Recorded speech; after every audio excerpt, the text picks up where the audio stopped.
All right. Hello and you. Session 6 of Fragment of Remains. How's everyone doing tonight? All right.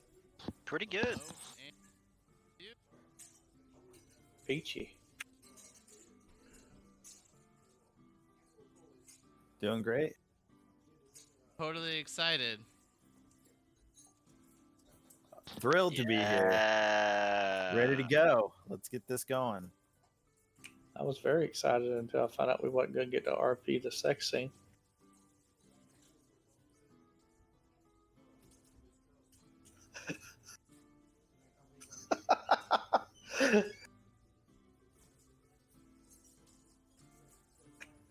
I honestly had forgot about it until I read my notes. I was like, oh,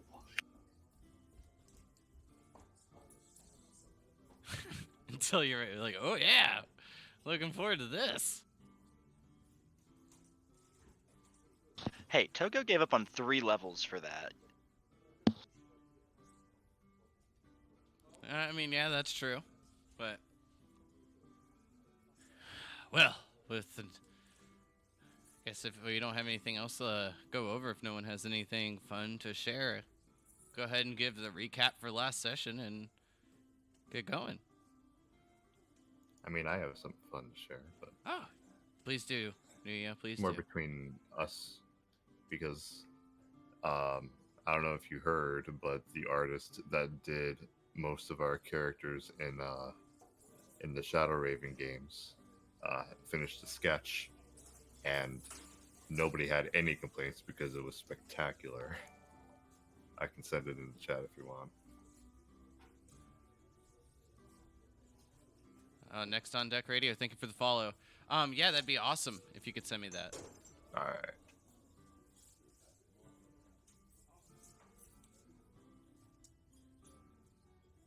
Ba-ba-ba-ba. All right. Well, for our recap, you guys did have quite a bit of an RP session, so a bit to cover like our last one, but I'm going to go through it as quickly as possible so we can get into the game.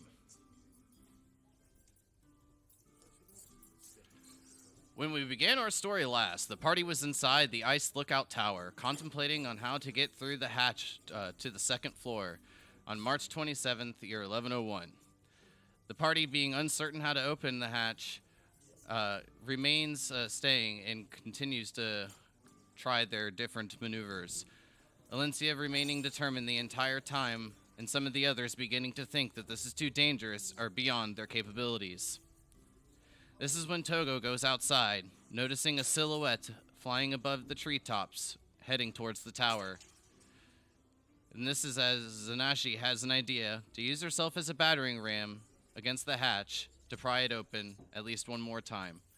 Togo, fearing that she will turn on the party once again, closes the door as Zanashi rushes forward. Just as she touches the hatch, she loses control of her mind and her body and begins to approach the door. Togo listens intently and hears the smash against the hatch, and then silence, and then footsteps. And then as they peek inside to see what is happening, Zanashi begins to pull back her great axe. However, Alencia begins to quickly attempt to disarm Zanashi, and then Togo casts Sleep, as being the quick thinker that he is. Deciding to tie up Zanashi and remove her great axe from her possession for a bit of safety, Zanashi begins to awake as she's being tied up. And wondering what is going on, the caw of a bird is heard outside, and then this is when an eagle head is noticed above, watching the party intently. The other bird flying above the treetops continues to make its way back to the tower, eventually landing upon what the party believes to be a nest. Fearing for their lives, the party cautiously makes their way back to the cart and rides away, keeping an eye out just in case. Eventually making it to a fork in the road near the end of the day, a signpost is seen indicating the road heading west is towards Bexley, and the road to the east heading is towards Moga and Khaled. A piece of parchment attached to the Bexley signpost indicates a performance in Bexley in just a couple of days. The party decides to set camp, hunting and building fire, each enjoying a hot meal, and then begin taking their turns on watch. The night is calm and moves uninterrupted as the party heads into March 28th, eventually heading out and making their way into Bexley. The party soon notices that the villagers are all halflings, and then make their way to the Singing Trumpet. Exchanging of information, enjoying the company of the locals of that small, quiet, happy village, but more importantly, meeting and making the impression on a bunch of beautiful halfling ladies, one being the governess. The governess invites you all back to the manor for a bit more private conversation as she sends word to Khaled of the news that you brought. But after spending some time in the Singing Trumpet, Unalisi the governess makes her way back to the party and takes them all back to her manor. Food, drinks, and a bit more of tender treats are shared that night, as some of you got some nice sleep and attempting to ignore the bumps and creaks heard throughout the manor. The sun begins to rise on March 28th as the smell of food and the setting of plates is being heard in the downstairs. With this is when I am going to need Zanashi to make me a Constitution saving throw. Fuck no.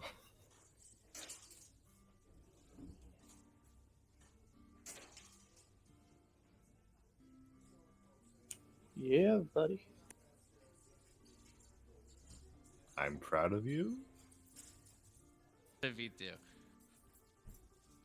All right.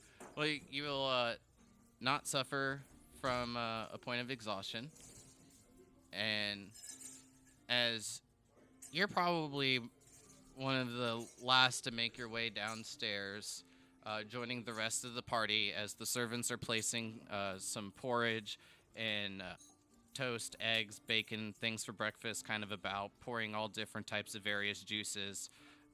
There's a couple of bottles of champagne set out in case anyone would like to spike their orange juice and make a little mimosa.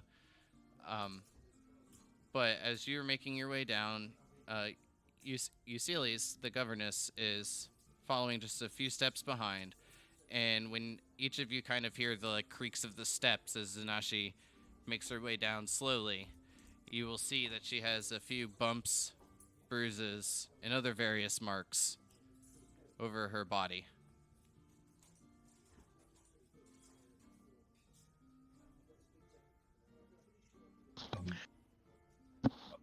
What happened? Are you all right? Well, why do you ask? You look different.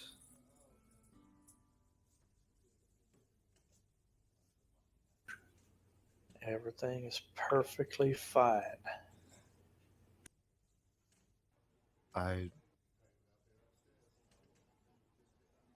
Okay.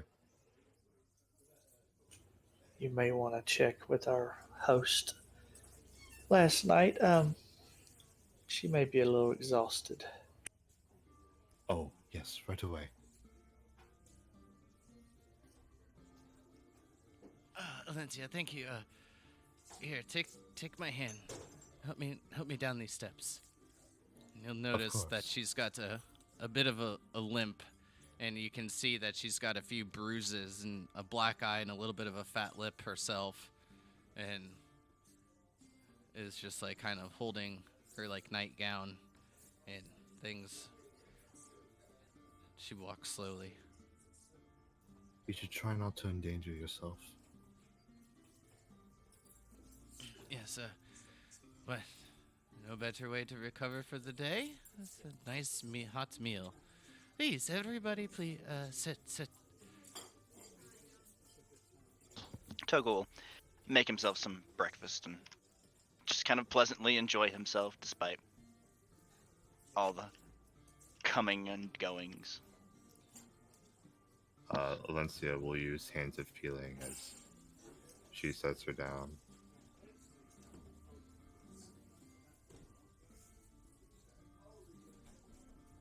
Well, I will have a bit of priorities to take care of for the day. But if there's anything I can do for each of you before going about my duties, please let me know. Yes. Well, in town, I know you said you did not have any libraries. Do you have any magic shops or bookstores, anything of that nature? Oh, by the gods, no. You'd have much better luck looking in Modga. Thank you. I would be careful there, though. Those two factions are quite heated at each other. Yes, yes, I have heard about that. We do have some of the supplies that we've brought with us are being supposed to be delivered there, so we will be on our way there once we're finished here. Well, whoever you make friends with, do be wary. You will definitely make an enemy of the other.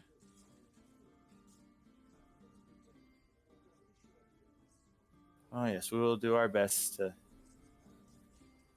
to stay out of things that don't concern us. Because that sounds like us.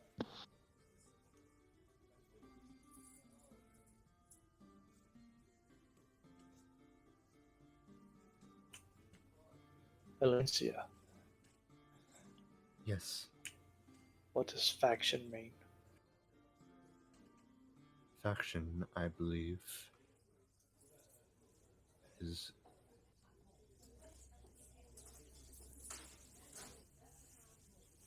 well, if I could describe it, it would be a small, organized group within a larger one, such as with politics of some sort.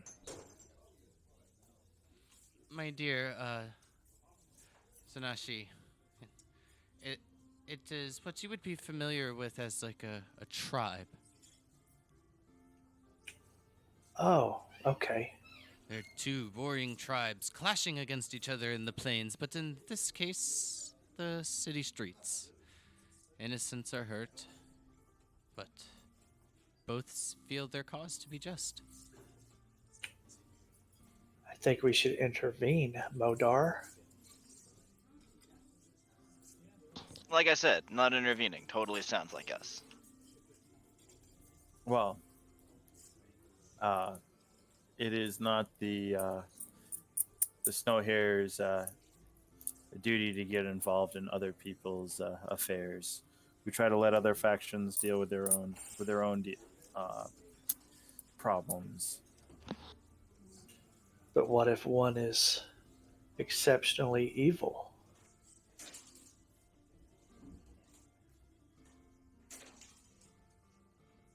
Well, good and evil, of course, are always relative to the situation.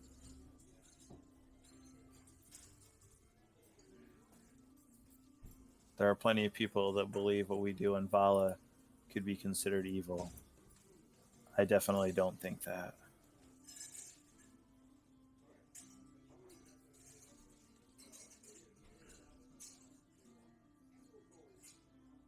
Well, you all seem like a very trustworthy lot. I'm sure whichever path that you follow would be a just one. I have no reason to doubt that. Thank you. I also expect it to be quite an intelligent decision as well, and something that you knew would surely end at least one, if not all, of your lives with those griffins at the tower that you reported. It was very wise to move on to fight another day. Well, it did not seem like there was much we could do at the time. Figured warning others was our best possible action at the moment.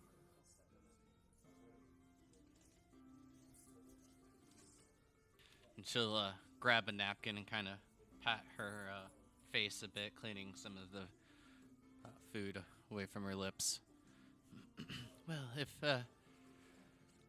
there's anything you need, please, again, just ask one of the servants and it shall be done. I must be getting ready for the day. Excuse me. She'll scoot back her chair, kind of hobble and gimp slowly back to the stairs and then making her way up.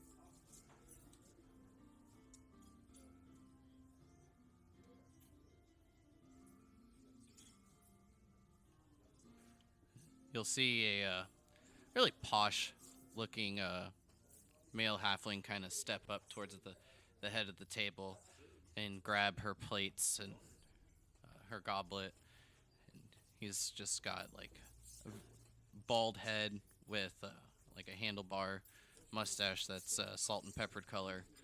And he looks to you kind of like with little bits of squinty eyes and, well, my lords and my ladies, is there anything that I may retrieve for you?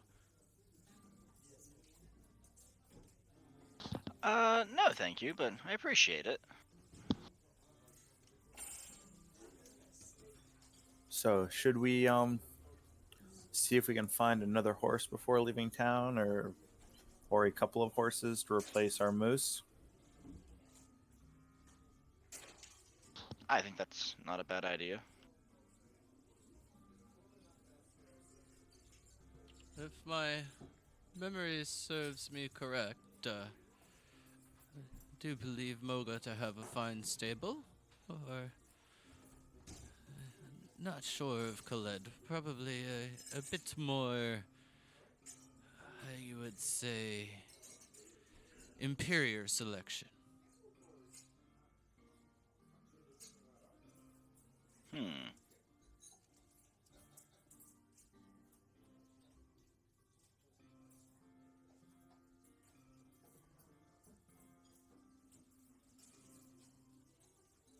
I completely understand. If there's nothing here, we'll see what we can find in Moga.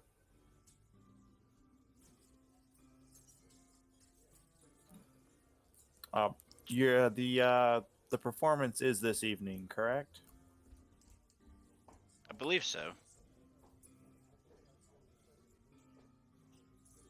Indeed, Well, it then is. I say we go and see what we can find.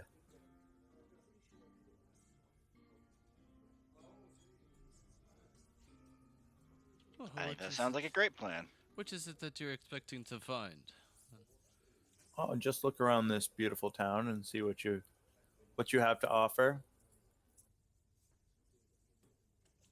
Of course, I mean, a show is always worth watching. Well, friendly Uh, faces and music and art is what Bexley is all about. If that's what you're looking for, you'll be pleased to find that at the Singing Trumpet later this evening. Oh yes, I don't think we'd miss that for the world, but trying to pass the day around, that's all. What was the name again of the guy who's singing? Really smooth fingers orange, I believe. Do you know where Willie's staying at? I'm not quite sure. I would imagine the tavern, Okay. but for all I'm aware of, he could not even have arrived yet. All right. Well, thank you.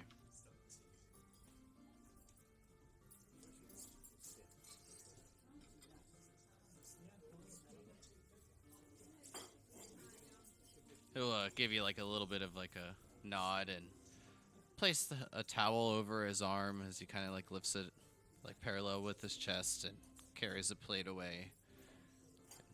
Kind of tilts his head back in a bit of like a attitude manner and makes his way out.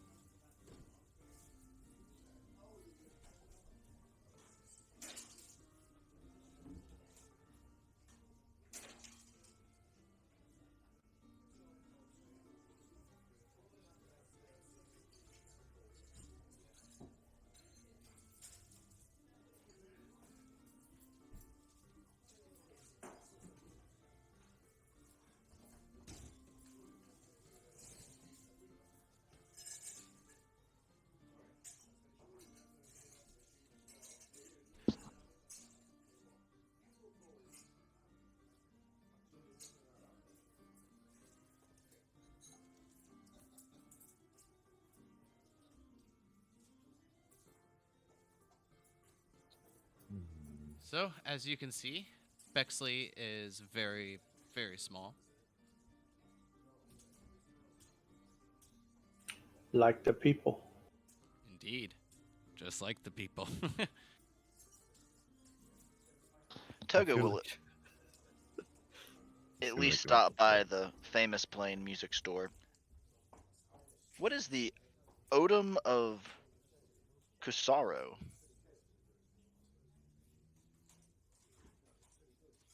That is actually where you guys are staying, and what Unilisi has kind of named her manor. Okay. Actually, after looking at this, Modar is actually going to take that device that we found and kind of like spend the day while they're out doing things, taking his tinkerer tools out and kind of inspecting it and kind of looking over it and seeing what he can figure out about it. Perfect idea. Go ahead and make me a roll with your tinker's tools, like a skills roll. Would we say it was your intelligence plus your modifier or proficiency? Yep. Give me a second here.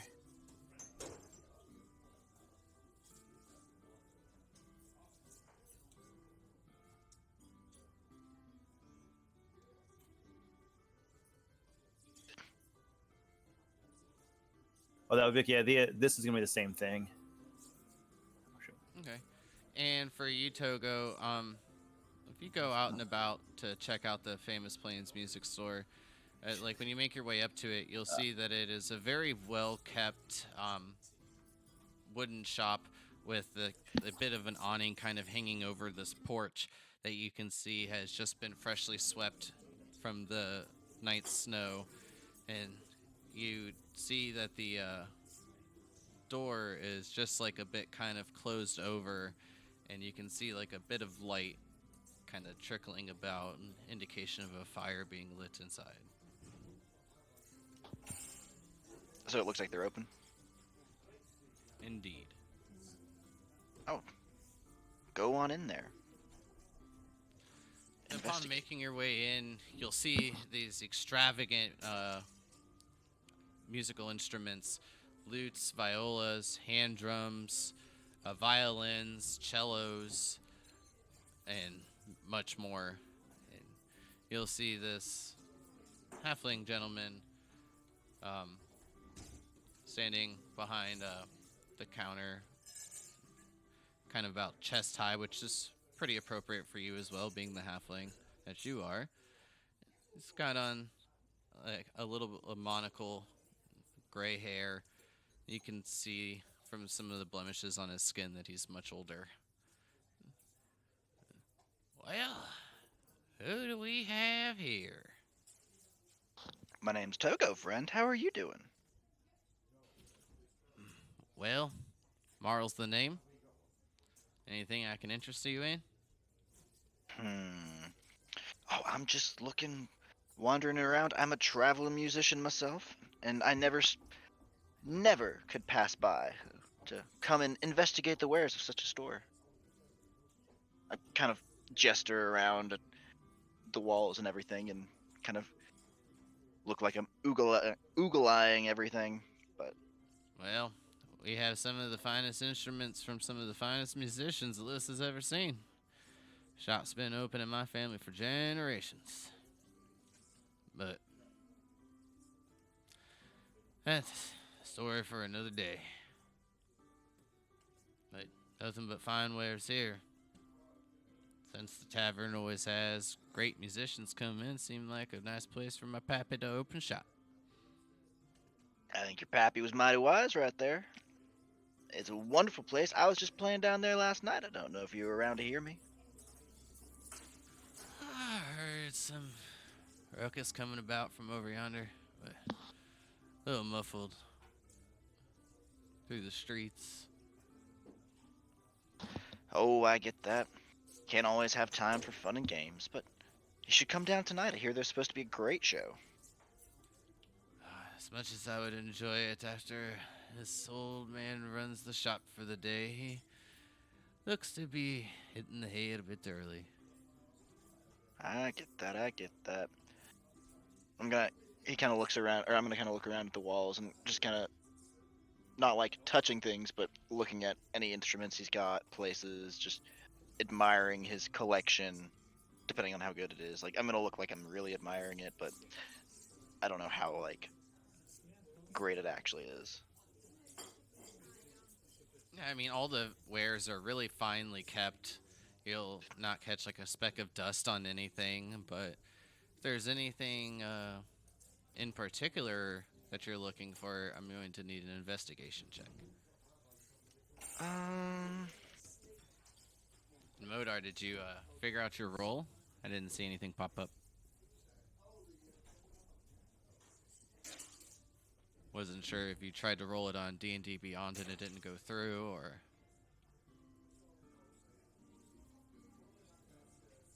Uh-oh. do they have any liars? Give me a second. I thought it went through. Let me take a look here. Do they have any, what, Togo? Wires? Liars, leers. Oh, yes. Any kind of musical instrument that you're looking for, you can find here. No issue. Okay. Actually, I think I'm just gonna look at the all of the viols that they have in general. Violas, viols. Just looking over how they feel, how they look. Did you say you want investigation? That's weird. It's not giving me the option to push it to. They just did an update. When it came to mine, or when I opened up D&D Beyond 20 said, "Hey, you've got to read our terms and conditions before you can use this." All right, gotcha. Where is that at? Go to the extension, and then see if you get a pop-up, or try and reopen D&D Beyond.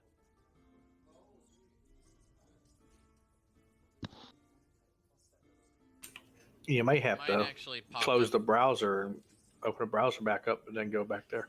Correct. Mine actually opened up when I uploaded Roll20.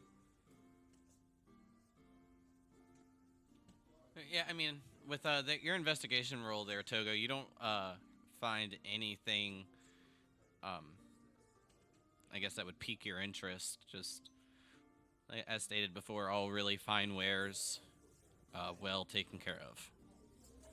You can see that this gentleman, Marl, takes great pride in his work. I will look at him, and I will reach out to shake his hand and say, "You have a lovely collection here, sir, and I've greatly appreciated you showing it to me today." I appreciate you stopping by. And kind of like, if I don't have a hat on, but I kind of like give a faint little tip of my hat. "Thank you, sir," and walk out and kind of stroll down the street, probably heading back towards the tavern.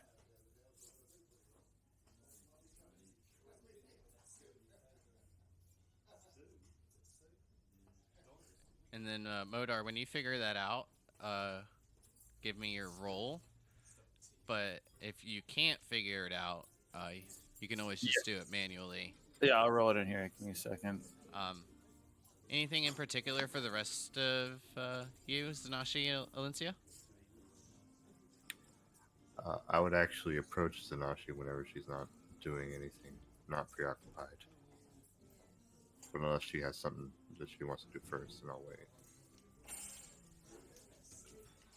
I'm just going to chill out at the tavern, checking out the ladies. Yeah, she'll be there as well.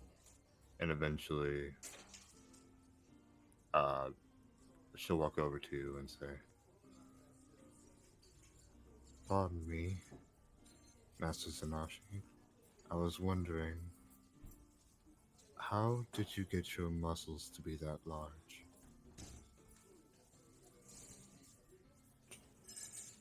Crushing lots of things.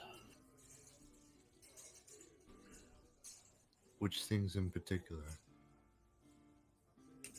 Men.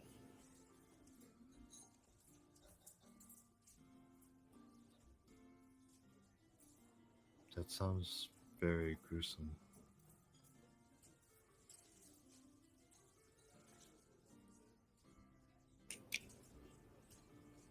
Well, if you grew up where I grew up, the way I grew up, you had to thrive or die.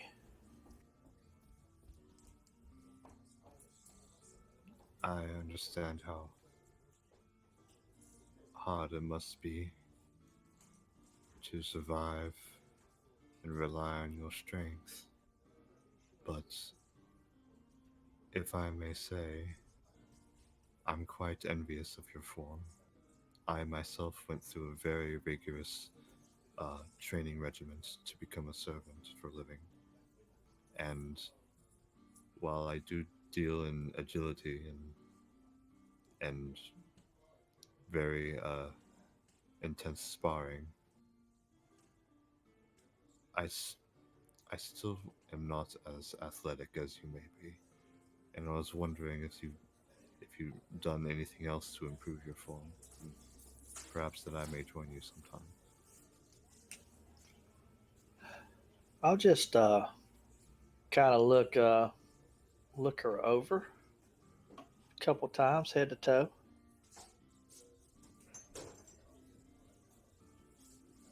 Perhaps sometime I will show you other means.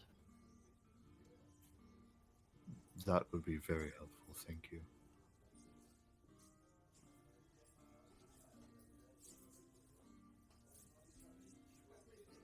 Anyway, I'm sorry for disturbing your peace.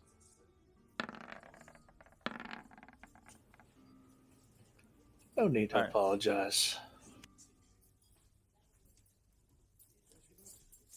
Right, of course. And she'll bow and head back to the table.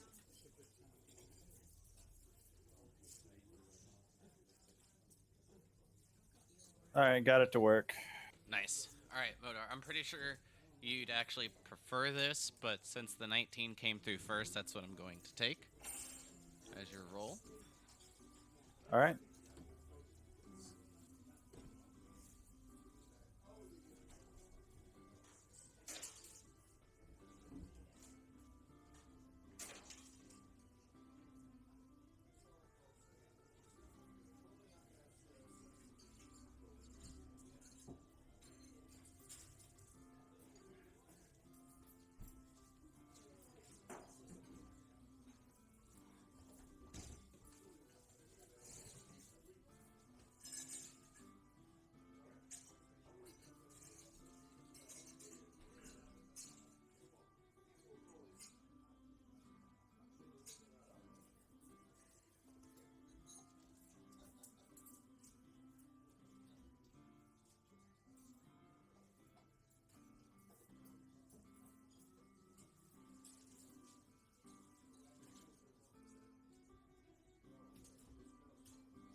But with that,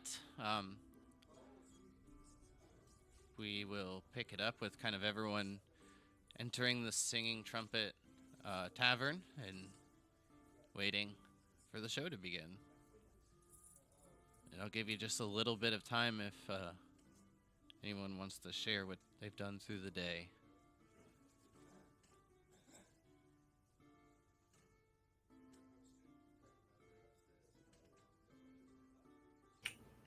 I mean, aside from talking to Alencia, just making a conversation with the little halfling women, you know, trying to see what's what around this place a little more. All the gossip. Well, you'd find out that a lot of the gossip is actually about you, uh, being kind of marked as the territory of the governess. You see that a lot of the ladies here are a little apprehensive to talk to you. But with how long you've been spending here, I'm sure you could pick up a few things here and there. Okay, so I get the impression like they listen, or they're kind of scared of her, or do what they heard she says, that kind of stuff. Yes, correct. Okay.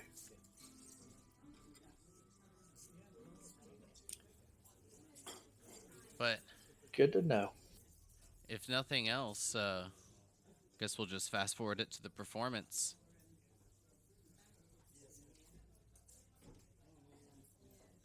Unless Modar's been trying to communicate and he's just been cutting out on Discord and we can't hear him.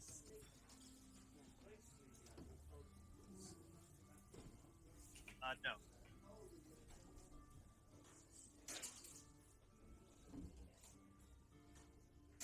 Sorry, no, I said.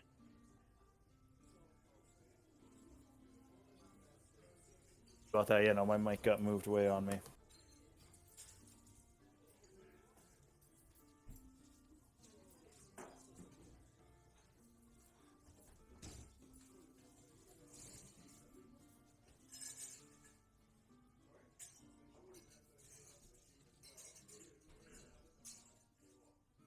Gotcha. All right. Yeah, no, I'm not sharing anything quite yet. I am definitely intrigued.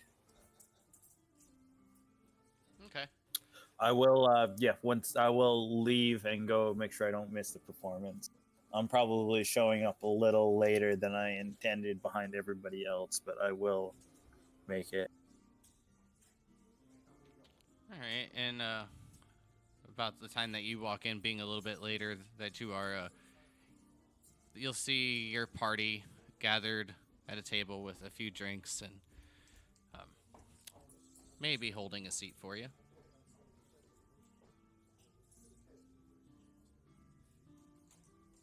Oh yeah, definitely. Oh, I'm sure that I can manage to figure something out.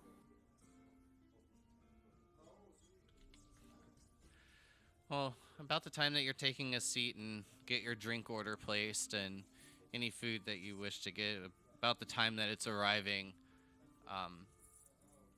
you'll see the torches and kind of some of them get put out and the lights begin to dim in the Singing Trumpet Tavern.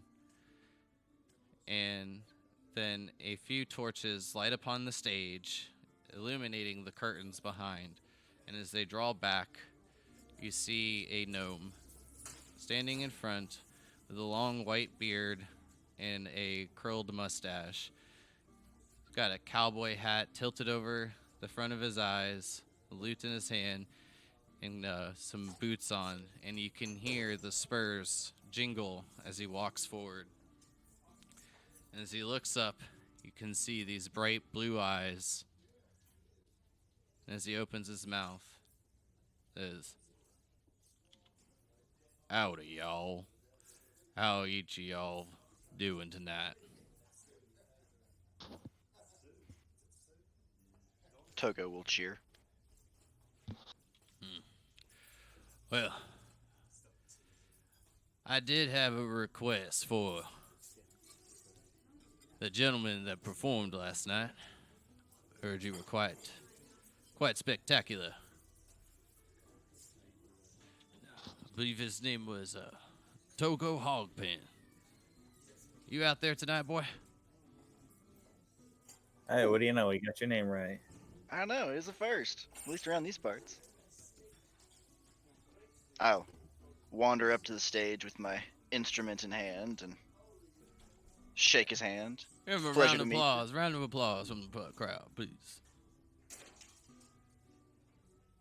You'll hear some of the crowd give a little bit of a clap as Togo makes his way up. And he goes, "Oh, son, I heard your performance went quite well. Take It yourself was a to be great time. fancy musician, hmm?" I mean, I wouldn't say I'm a fancy musician, but I dabble, I travel, I meet people. Well, from your accent, it sounds like you come from the east. You know any folk, more music from the south? Chords that go like this. And he'll begin to like kind of strum his lute in different rhythmic patterns and show you where to place your fingers on yours. Tug will kind of not like actually play it, but just kind of get a little bit of the sound coming out, and just so he can hear that Togo's got it. Right. No, just one moment, folks. We're gonna work something now. Professional musician. They'll start to whisper back and forth to each other and Kind of it's just- muttering, and like you see him going up and down as if they're going along with like a beat or something, or like a nice little song. All right. Well, I think we about got it. This first song here is called "Woe to Adventurers." It's a song about my younger days when I would have south on the road a bit. Well, excuse me. You ready, Mr. Togo? Yeah, I think so. All right. He'll take his hands, and as he like kind of lowers his hands, you can see some of the lights get a little bit dimmer. And then once he raises his hands, kind of placing them along his lute, you'll see some lights begin to float above, and he starts strumming along to the lute, slow and rhythmically at first, and tapping his foot along, and then he gives Togo a nod. Adventures ain't easy to love, and they're harder to hold. They'd rather give you a tail than diamonds or gold. Full coin purses and old faded armor as each night begins a new day. If you don't understand them and they don't die young, they'll probably just ride away. Don't appeal to the adventuring life. Find a good gal, make her your wife. Live out your days in a home instead of dying alone. Said, don't appeal to the adventuring life, but some hear the call and can't stop. Going to places they don't belong, push until they drop. As he keeps strumming along, he asks, how do you all like Mr. Togo's performance as a folk singer?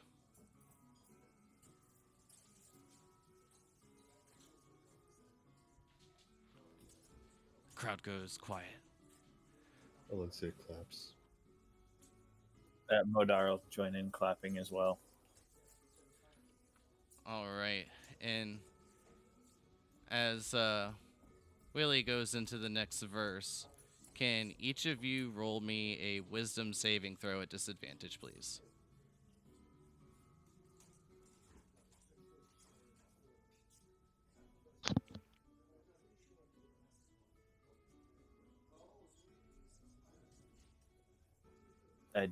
Disadvantage? Correct.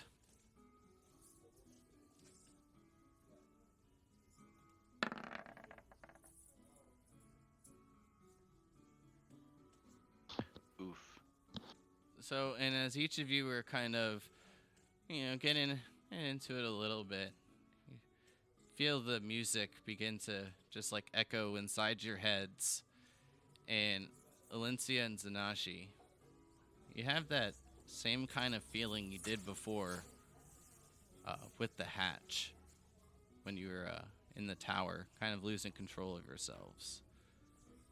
And each of you hear a voice inside your heads that it sings, "Know you all were in my tower for over an hour, snooping about. If you ever come back, your life you shall lack. Your soul will never come out. And then by the time you regain your focus, everyone is still singing along and going back over the same chords once more as Togo and Willie go over the verse once more and then ending the song. Do I get taken over, or just I hear this in my head, but I still have my senses? You just hear it in your head, but you still have like control of your body. Well, you lose it for like just a moment, like just for long enough to hear those words, and then you gain it back. Zanashi immediately jumps to her feet, pulls her battle axe off of her back, and charges towards the fucking stage. You'll hear a few of the tables and things kind of get pushed back as Zanashi makes her way to the stage. The music kind of stops. And Togo, you kind of see this, and the same feeling and the same sight that you kind of went through back at the tower. Now, lady, what in the hell are you doing? Do I notice how quickly do I notice Zanashi? I am running charging. I am charging to attack. I am not charging in a manner that I'm going to have a conversation. I, as fast as I can react, will also charge towards Sanashi herself.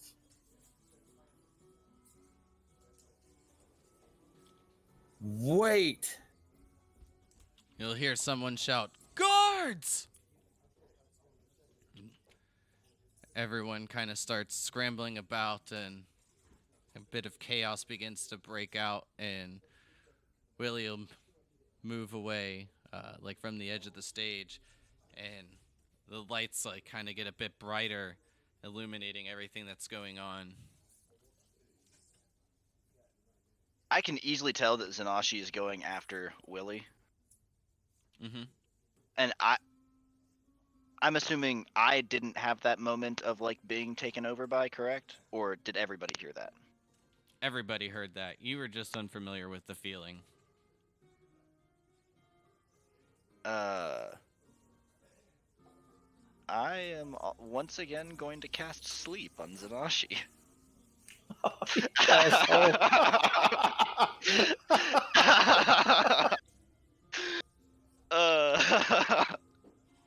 And hopefully not catch anybody else in there, but I don't know anyone else in the spell, but Well, the tavern is full, and there are a lot of patrons in here.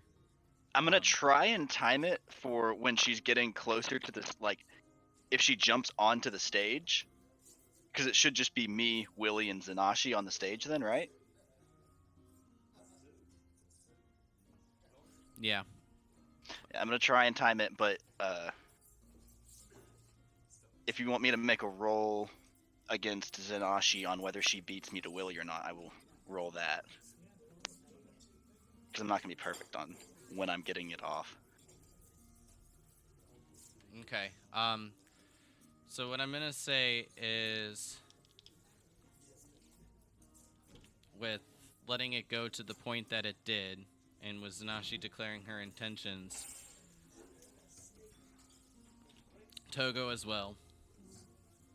I'll roll for an initiative for Willie, and we'll see what happens. But anyone else care to partake in the plan? I'm readying myself. I haven't really decided what direction I'm going. I want to make sure my combatant, like nobody is hurting anybody in my party, but I'm not taking aggressive actions yet. But I am definitely standing up and getting prepared too. What's your dex, Modar?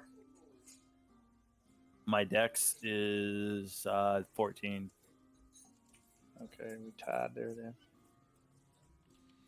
Okay, so, Alencia? Um, Alencia is under the impression that Zanashi's been taken over again. So she's going to try to stand between her and whoever she's going after. You better be fast. Better be quick. Well, according to initiatives, that's how it goes. um, but with your initiative modifier being higher, you will be right before. But she will have at least a good 20 feet, maybe 25 foot. Uh, by the time like she's making it to the stage away from you. But Willie rolled a natural 19. And he runs as quickly as he can towards the back of the stage, kind of making his way behind some of the curtains as they're kind of bundled up around the sides, and is out of sight. And next we would have Togo. And this is right as Zanashi's kind of like right at the stage's edge, just needing like kind of to hoist herself up a tad bit to make her way up. All right, let's see if I actually. What?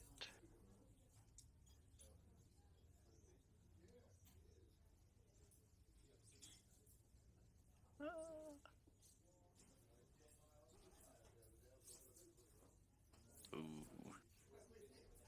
So I can tell you Is- right now that's not going to work.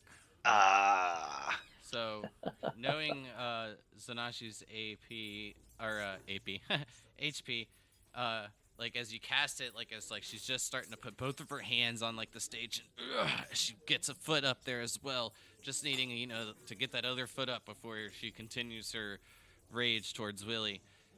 You'll see like two and then a third halfling kind of just get hit in the like area from the spell, and they poof, poof, poof. They fall to the ground fast asleep, and before you even see Zanashi kind of even seem a bit hesitate, you feel your eyes get a bit heavy, but you're able to shake it off. Well, shite.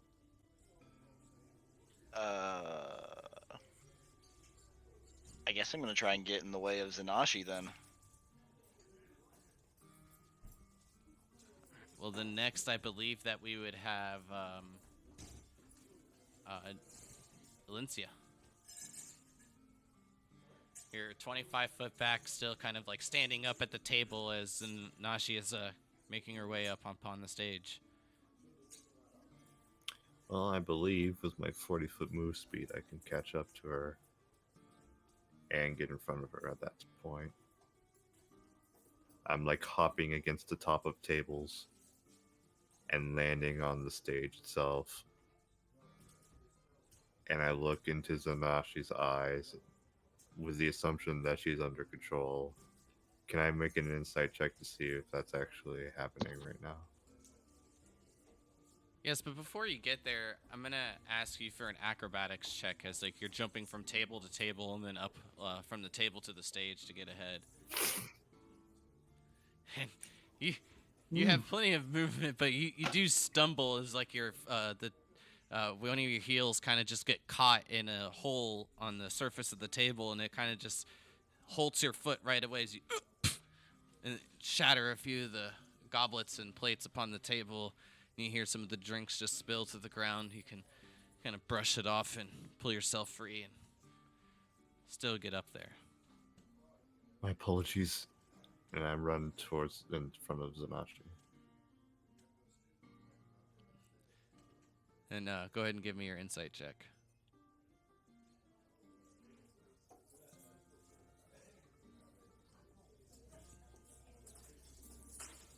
I would say, from this point of kind of seeing where she was before, not having pupils when not having control of her body the second time, being able to observe her a bit more, you would know that she's in control of herself. I would run up on my way and I go, Zanashi, you've lost your... Huh? Wait, what are you doing, Zanashi? I'm going to kill this beast. You're going to kill no one.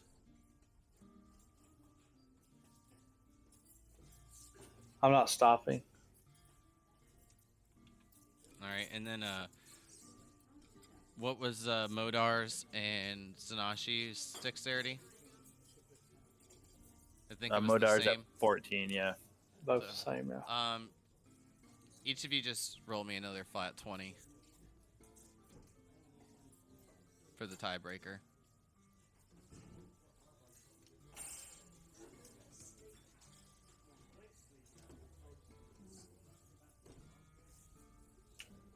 You could click over on the upper left-hand side there, Yeah. Modar. If it makes it easier, you can click the thing that looks like a dice, and it'll pop out with all the different ones.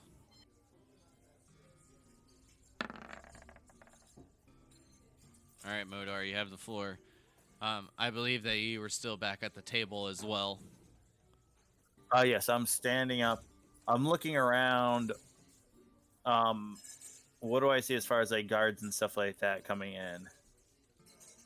You see, like, a few of the halflings that have just run out the front yelling for the guards. No guards have arrived yet, but you anticipate them to be on their way.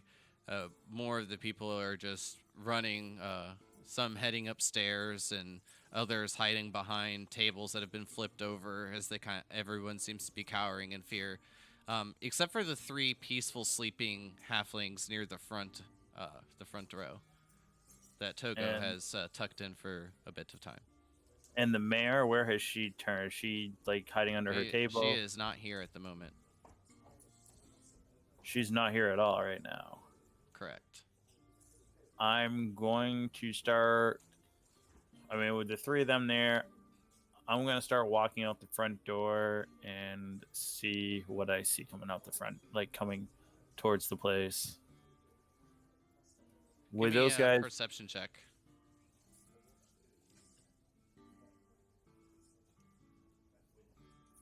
And then I'm sorry, what was your question? I'm not just going to say, like, with this stuff going on, I'm not. I saw him. He's behind the curtains and gone. The halfling that cast the spell on us. It was a gnome, but yeah, that's what it looks like. And yeah, I'm gonna go. Yeah, so I'm gonna head out there, take a look around, and see if I see him running around outside. Because I expect him to be taking off and leaving. No, as you get out to the front of the singing trumpet, you look down the road to the left, and you can see 4 guards making their way towards the tavern as 6 others are like shouting about, yelling for help at this point. And as you look down to the right, where you would know the back of the tavern to be, you don't see anything.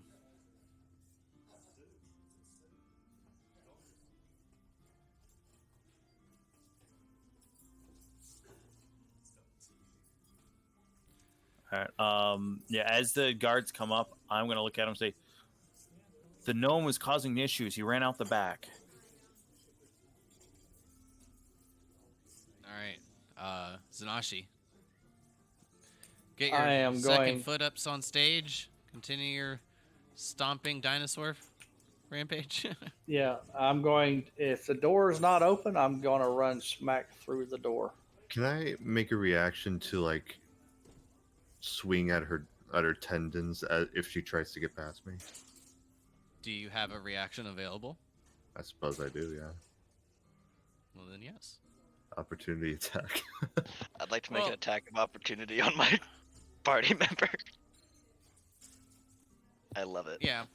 I mean, if she's trying to run past you specifically, I know like we're kind of doing this theater of mind, but if you're trying to Yeah. get in her path as you had previously stated, I think that would be like kind of opposed grapple checks.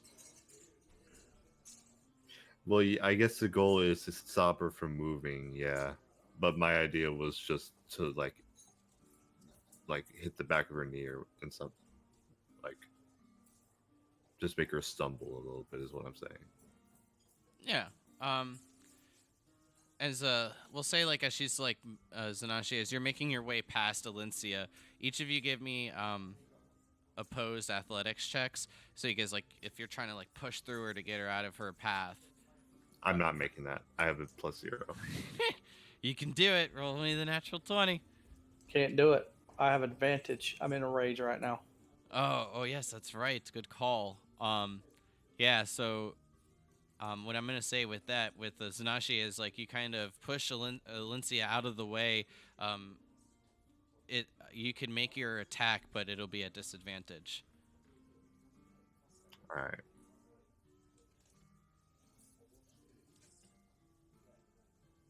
Damn.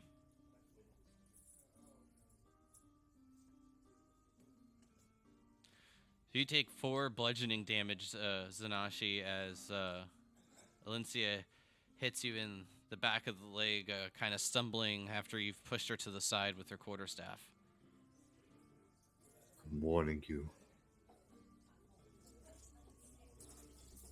You continue on. Oh, of course. Okay. And as you make your way behind the curtains and you look, you can see that the door is open, and some like snow from the back of the tavern is starting to trickle in on the floor, slowly but surely. I'm charging right out the door.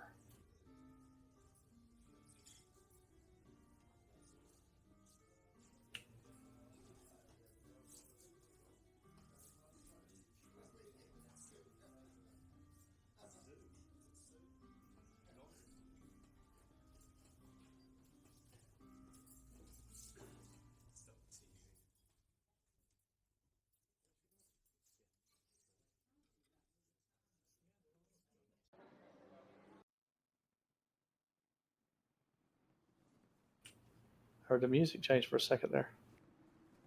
Yeah. So as you look outside, you do see a loot kind of just tossed into the snow, and Willie is like 90 plus feet away from you.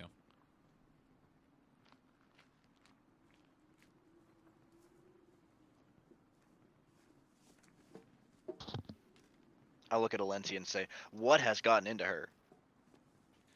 And then from um, that being kind of the end of your turn with the max amount of distance you can close, you just see him kind of like take around a corner and just quickly, after disappearing around a bend, you'll see some of the guards kind of come about in the back of the tavern as well. And look at you and point their spears towards you. Halt! Before I come out of my rage, thank you, Alencia. You actually helped me stay in a rage by injuring me. Because if my turn ends and I haven't taken damage or attacked a hostile enemy, my rage ends and you Mm-hmm. made me take damage. She You're was really welcome. helping you. Yeah. I am going to take my battle axe and smash that damn instrument that's on the ground.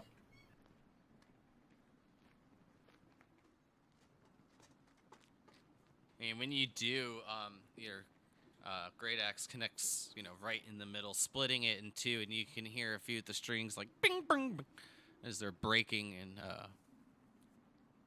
a little bit of the snow kind of, and then lands upon the loot, now in 2 pieces. I'll come out of my rage. Put my battle axe back on my back. Look at these guards and say, what seems to be the problem? Disturbing the act, and then he'll, one of the guards will look to the 2 on the right and say, "Think we've got this under control. You 2 go after the other." No, turn. Kind of tread off. I was not disturbing anyone. He disturbed me. He did some kind of magic, voodoo or something. Drop your weapon. No need for anyone to get hurt here. How many guards is there? 2. Togo would have been following after doing what I I'm said in chat. going to pull my weapon back off my back. All right. Well, with that, then at the top of the turn order, after Willie made his way around the bend, kind of still trying to keep it a little in line so we can theater mine this at least as well as possible. I do believe it would be Alencia's turn with the 17, if I'm not mistaken. I have a That was me with the 17. I have a high 14. That's right. Togo, it would be your turn. So,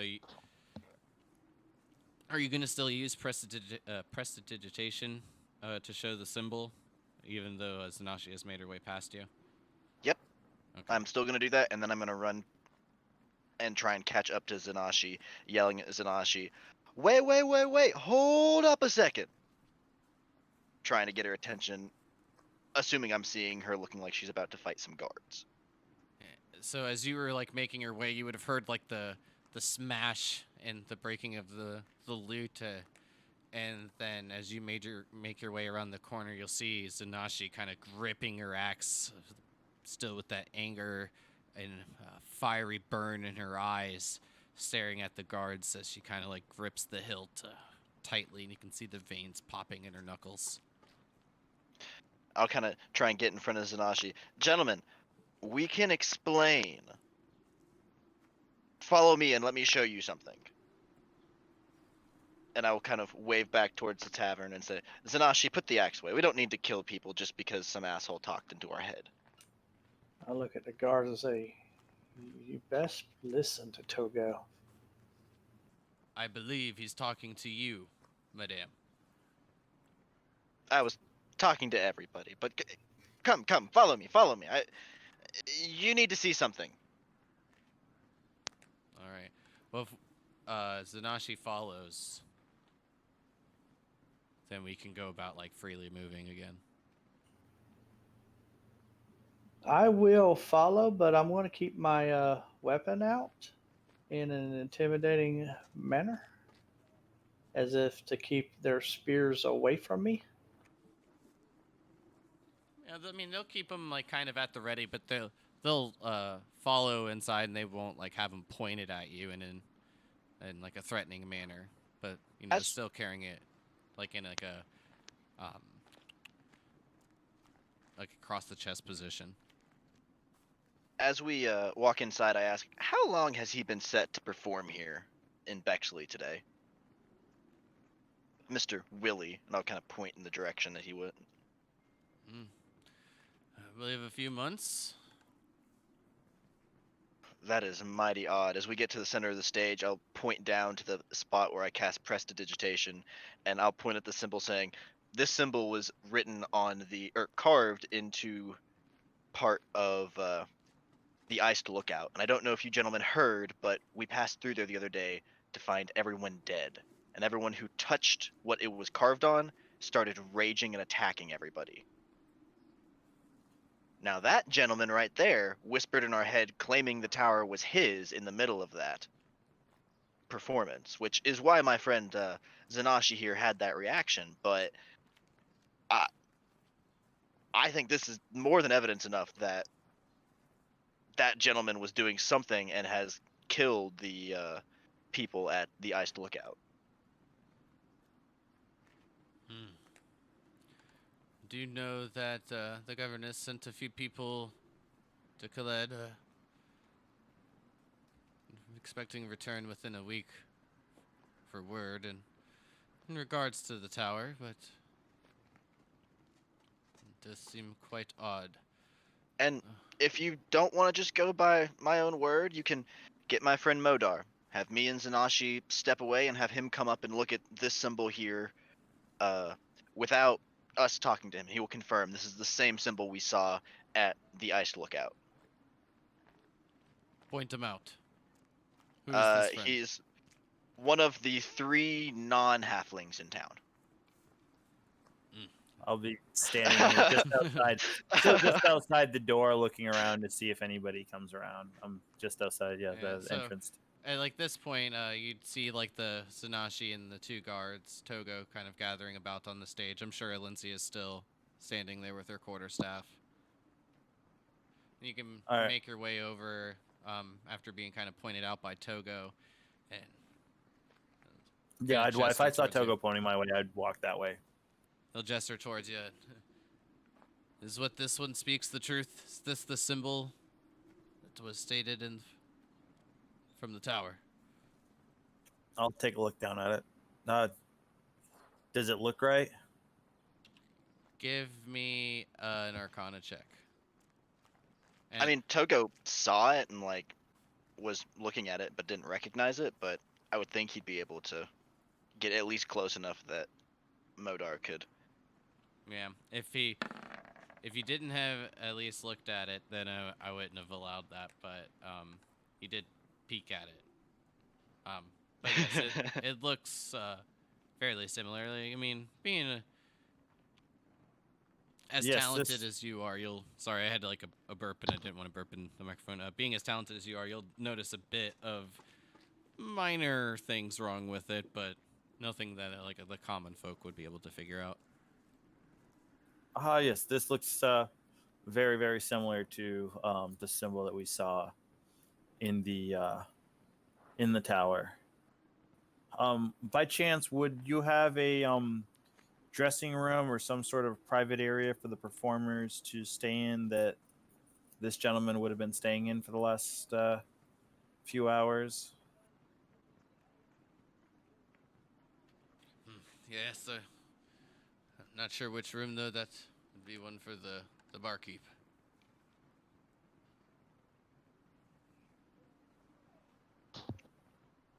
Yes, I would really like to take a look at his room, if possible.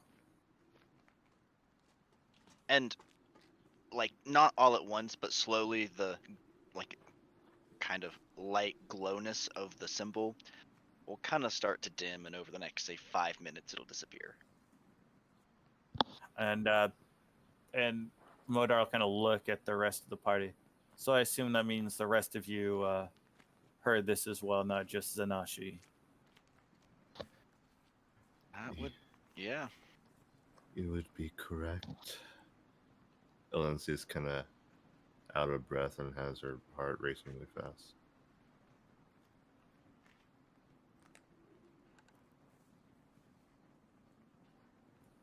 Well, Zanashi, I know you like to act first and think second, but every now and then it might be good to try it the other way around. No. That creature tried to kill us in the tower. Yes, it did, and I'm not denying that. But what I am saying is, we all heard that. If you had confirmed it with us, Togo was standing right next to him. Could have potentially taken him down before he ever had a chance to run. True? My anger, I sometimes just can't control it. And it That's got all the better of me. Yes, I understand. But remember the benefits of being in a tribe. You're not on your own now. Well, listen, as this seems to be a city manor, the moment I'm gonna have to ask you all to not be involved until we can clear you. He'll give a little bit of nod and motion over towards the barkeep for the guard to make his way over there.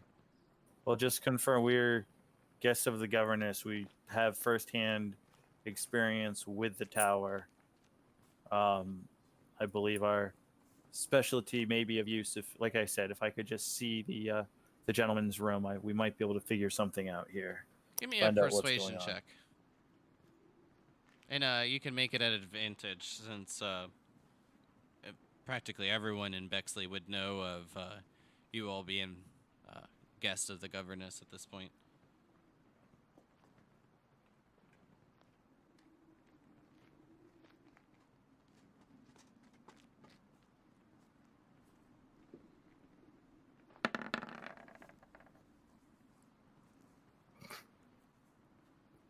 That's not good. Uh, no, we're gonna clear the room first, and if we do find you to be clear, maybe we'll ask for the help. Toga will pipe up.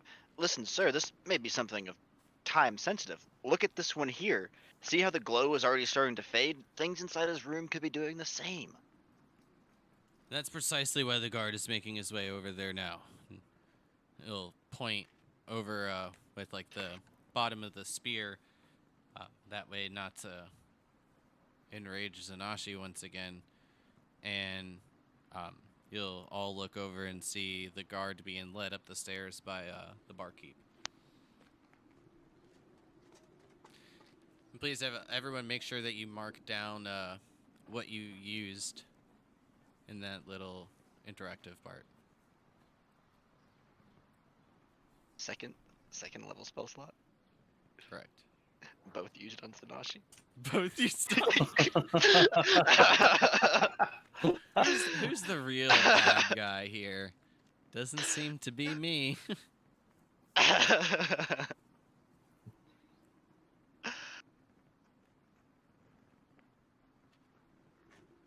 But with the guard saying that, I will kind of wave off my hands and be like, all right. Master Zanashi, please tell me you weren't planning on killing someone. Oh, yes, I was. I would advise you won't do that. But what if this person killed like 5 people at the Ice Lookout and could kill a lot more? Then he will be judged.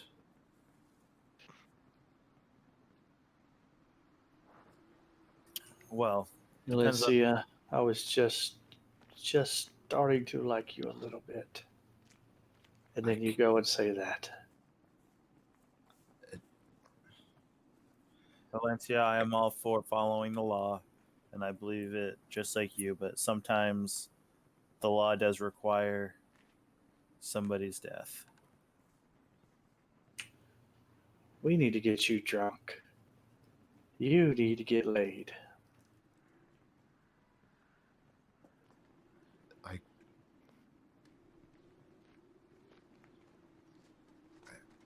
Live a little. No. I can't. I have to protect people. We were protecting people. We're trying. That's not what I mean. By your blind rage, you put dozens of halfling in danger as you were heading towards that man.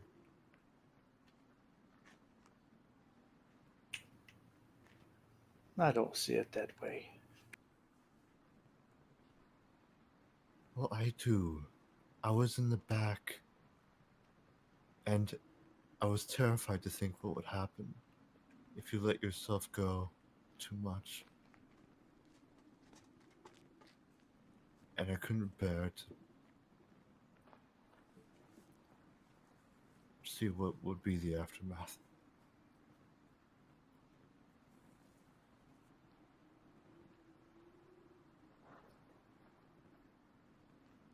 I can definitely see we're not going to be able to have a good party with you around.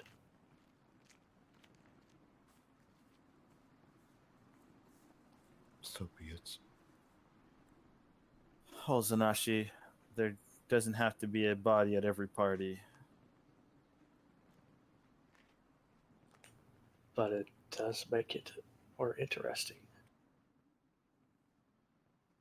It does indeed. It does indeed. But I'd say yes. We need to let them deal with this. We can check with your friend and see if maybe she can get us involved in this investigation. I really would like to see what's in that room. So we all kind of head outside and wait by the door. I'm assuming. Are there...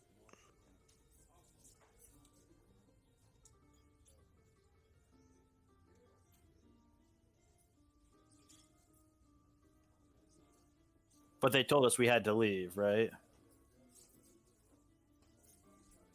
Gotcha. All right.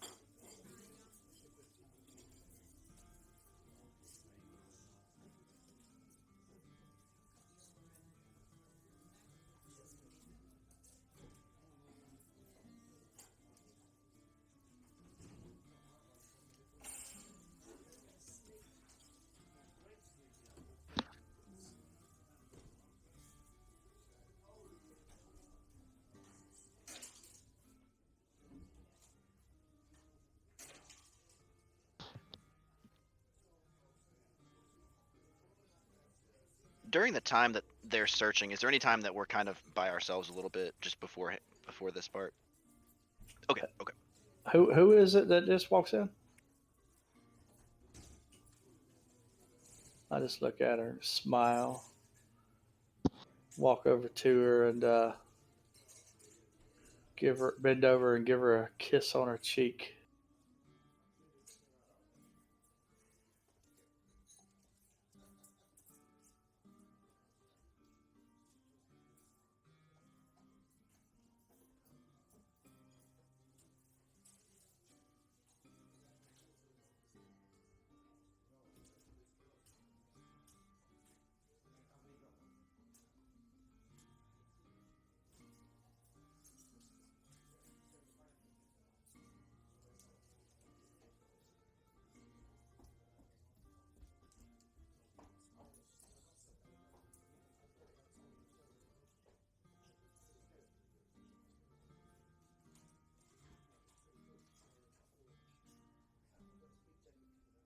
Well, yes, ma'am, and we really would like to see this gentleman's room. I believe there may be evidence in there that we could possibly track him with.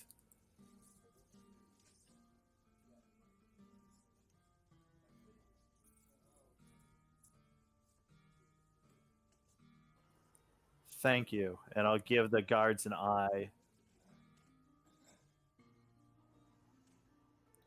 If I may, I think I'm going to remain at the tavern and clean up whatever mess I may have made. Excuse me. And she's going to walk into the door.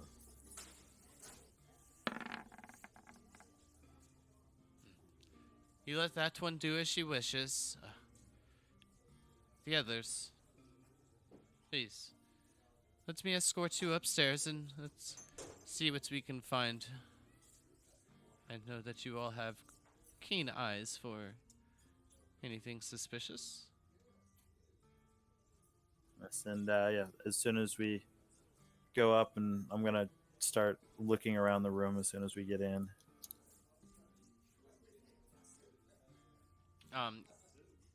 Roll me an investigation check, and if anyone would like to assist that has proficiency, it can be at advantage. Anybody else have proficiency in, I have half investigation? proficiency. In what? Investigation. I have half proficiency, not proficiency, but it's like close.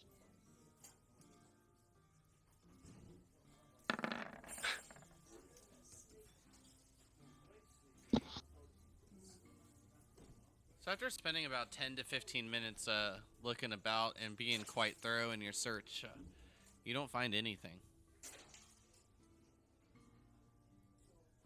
If I don't see anything,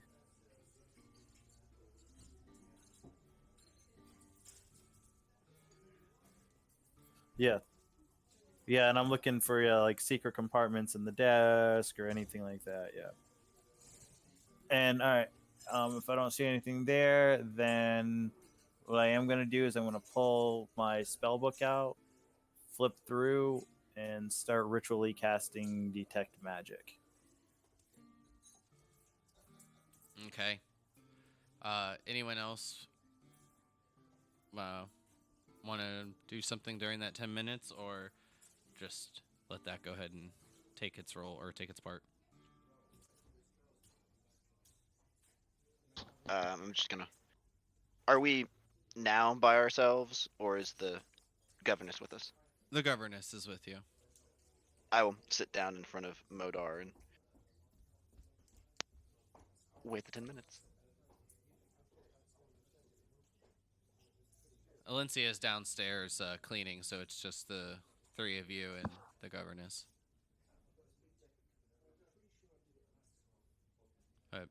After the 10 minutes goes off, you don't detect any magic. Well, I don't see anything in here. How long was he actually in town? Guards reported that he was in here for just the morning. And for heading for preparations. He just arrived today. He wasn't in town like ahead of time. Is this the first time he's been in town? No, he's quite famous. He's been here more than a handful. Never a problem. And just out of curiosity, the first time he started playing in here, was it during Bexley's time of watch at the ice lookout, or was it only during since Cled's time has started? I do believe he did have a performance here during our watch of the tower, but I don't see what you're getting at. Perhaps you should be more forthright. Are you accusing Willie of something so tragic? We don't have Um, any hard facts, ma'am, but while he played, his voice spoke into our minds, or a voice spoke into our minds that was saying that we were in his tower and singing along to, or it was going along to the beat. And as he ran away, the symbol we saw carved into the was it trapdoor? The hatch in the tower. In the hatch in the tower was below his feet where he was standing up on stage. Which is what set good dear old Zanashi off here. She does not like anybody messing with her mind. Why would such leave evidence of a thing? It's still there right now. I assume there would be some sort of marking. actually it's gone by now. What do you mean it's gone by now? Well, like no, it was fading earlier. I was just saying out of character it was gone because it was fading. Oh, I didn't know you were talking about out of character. I thought you just Yeah, kind of yeah, I mentioned that it was 5 or over 5 minutes. It would slowly dim because I was saying that to get urgency for us to come up here. But Well, I'm gonna go down, look and take a look at the stage and see if I can be of any help. Zanashi, would you Yeah. care to assist me? As you wish. And I'm gonna follow. If everything in this room is cleared, I'm gonna start following down. I've got 10 minutes of detect magic as I start walking through the rest of the tavern. Modar, do you have a second? Yes, Few absolutely. things I want to check in here. Yes, absolutely. So I'll shut the door after them and I'll kind of lean in and whisper. So was that Willie's voice you heard in your head, or not? Because I'm not sure. It sounded like Willie's voice to me. Correct? Yes. Like, I assumed it sounded like Willie's voice. DM, you tell me if it didn't. I mean, it had some similar characteristics, but definitely a different pitch in the tone. I mean, he did a voice with it, so. But it was slightly different. I'll kind of look at Modar because that symbol was me trying to buy Zanashi a way out. And I'm saying this in a hushed tone so they can't hear through a door. I had some suspicions. It definitely was not exact to what we saw, but I'm not convinced. Let me just say, I'm not convinced it wasn't him. I would have liked to have questioned him. I'm not convinced it wasn't him, but if it was somebody else, it, I think we should be careful around town the next day or so. However long we're here. Yes, no, definitely. And I don't know. It's hard to say what it possibly could have been. And then after a few moments of having a bit of privacy, Togo and Modar, you will both hear a knock at the door, and as it opens, see one of the guards, and he just says, "Governors would like to have a word with you." Yes, sorry. We're on our way. And yeah, start to walk out. And like I said, that lasts for 10 minutes. So if anything's going off in the bar as I walk around, let me know. Yeah, I mean, once you make your way down, you'll see the governess and Zanashi standing on the stage, both looking over towards the stairs as you make your way down. Alencia kind of cleaning about, and you do get like a little bit of that like sense of magic still faintly left over from the prestidigitation. But that's where we'll take our break as she's staring at Togo quite intently, just tapping her foot. So, we'll be right back. Again, thank you Next on Deck Radio for the follow. Please stay tuned. We'll be back in about 5 minutes.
Alrighty, we're back. Just as Togo and Modar have made their way down the stairs and see the governess, arms crossed, foot tapping on the stage, and says, Mr. Togo, do you not see anything that would indicate the usage of a spell in this location? No rune or anything that you spoke of. Do you care You to can- explain? You can ask the guards that were here before. There was a clear visible mark standing right there, and I'll point to kind of where it was. I don't know where it went. I don't know why it was there. It was there. Give me a persuasion check at advantage, Togo.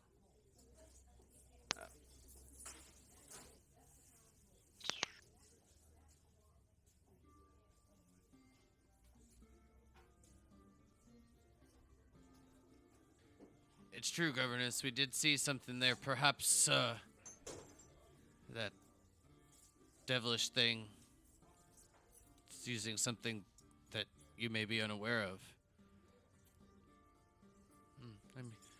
My gifts are more in tune with the powers of the gods and being gifted as such. Perhaps this is a bit out of my capability. Modar, you seem to be a well-educated individual, yes?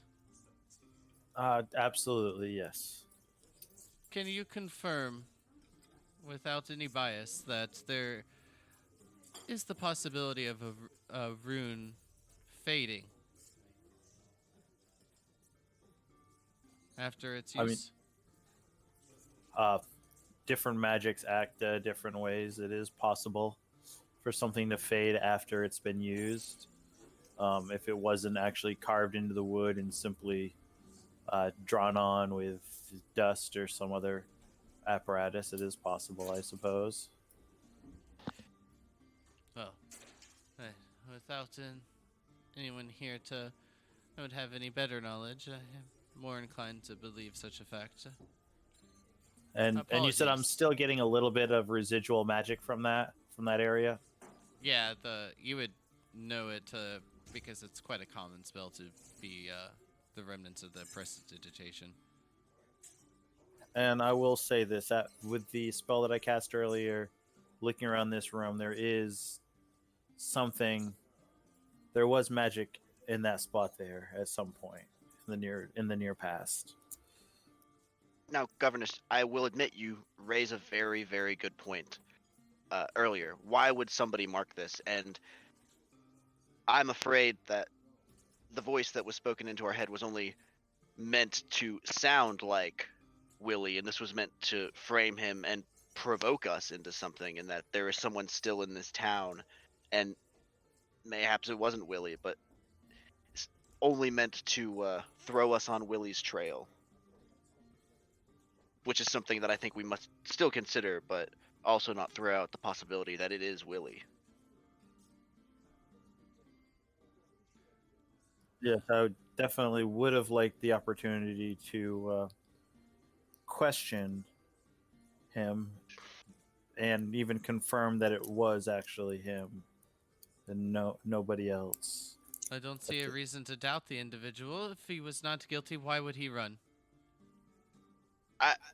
And I'll just take a look at Zanashi and then look at the rest of the halflings and everyone else about that size. Well, in nature, smaller things do have a tendency of running from larger things when they're I'll chasing just- them with battle axes. While he's saying that, I'll just walk over and kind of pat Zanashi's battle axe. I'm assuming she's sitting there with it still out, kind of resting on it or something like that, or has it out physically. I doubt she put it up during all of this with the guards around, but I may be wrong.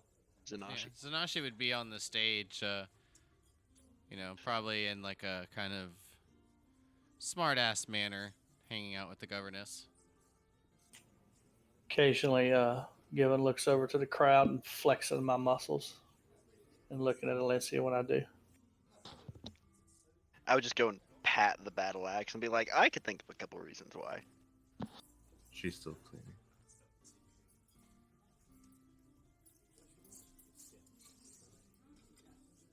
Oh, so you're the one to blame then, my dear, for why that little one ran in fear. Quite hilarious. But I do that, you do understand on how that kind of proposes an issue. We can't prove one's innocence, Nanashi, if we behead them or are unable to capture such. I just don't like someone prying into my head. It upsets me. Well, as you all have said, you have no proof that Willie has done such a thing, so until something is presented, we must assume that Willie is innocent. Well, I could show you some evidence tonight, perhaps. Well, are you all staying here for a bit of time, or do you plan on making your way to Moga? I'm sure we'll be on our way tomorrow. Yes, indeed. That is the plan to be on our way in the morning. Well, my door is open for you all for the evening. But with what information will come back from Khalid in less than a week's time, might have a better indication of what is going on at the tower. But if you all plan to vacate to Moga tomorrow, perhaps I can send a message. A carrier, perhaps. Yes, indeed. Let us know what is going on. We would definitely be intrigued. But we must get these goods to Moga, and we have our own adventure south. So I suspect we might spend a few days in Moga, though. We've been traveling for a little while, and it would be nice to take a rest for a couple days.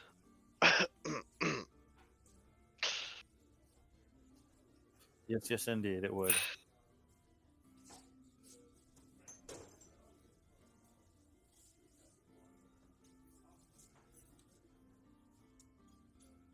But we probably should get the goods delivered for your guild, Modar. Yes, indeed. Yes, we need to make sure that that everything goes as smoothly as possible.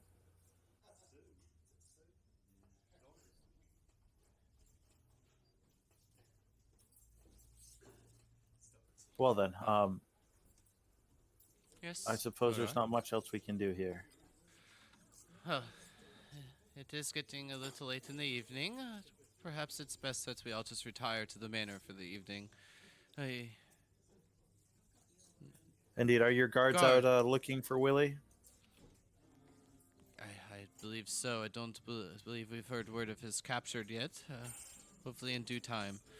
But with that in mind, guards, please send a bit more defense towards the manor this evening, and if Willie is not apprehended by daybreak tomorrow, we'll form a search party and send them out. He couldn't have gone far. A gnome from the south won't know how to make it through the snow quite well. Guard will give a little salute as he bows. Right away, my lady. And make his way out the front. Well, for the rest, I'm sure with the experience of tonight, I'm sure you've all worked up quite a bit of a hunger. Please, let's go enjoy a bit of a late dinner and get some rest before you all head out. Thank you. And by chance, would Willie have given you any gifts over the past few months or anything of that nature?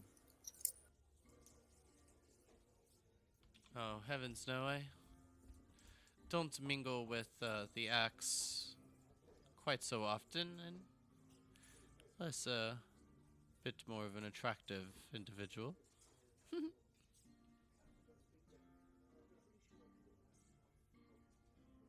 Oh yes, understood. Understood. Thank you very much, my lady, and thank you for the hospitality. Well, you all do seem to have good intentions. I would appreciate it, dear, if you would think a bit more with your head. If that was the culprit, I don't blame him for running in fear. I believe any one of us would do the same.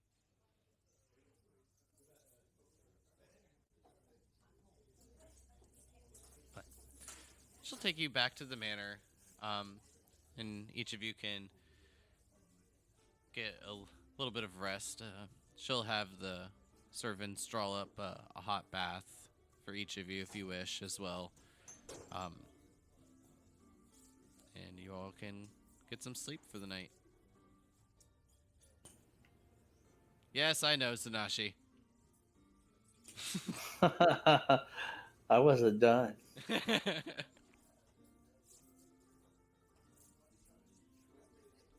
But if there's anything else that anyone would like to get into besides Sanashi for the evening, let me I know. was just kidding, man. We'll fast forward to the next day.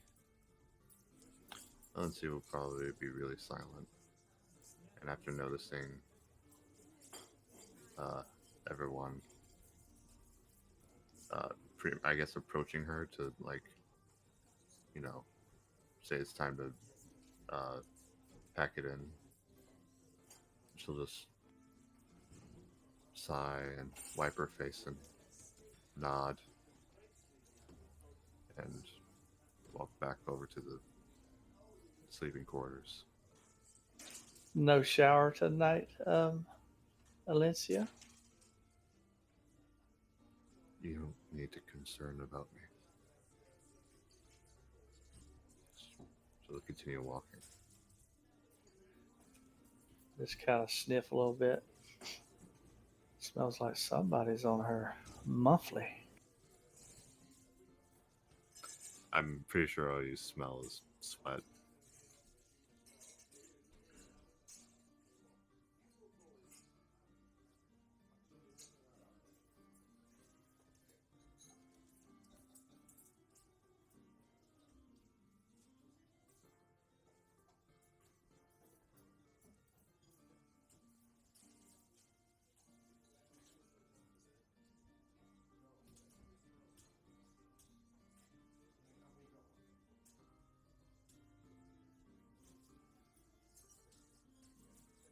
Nice.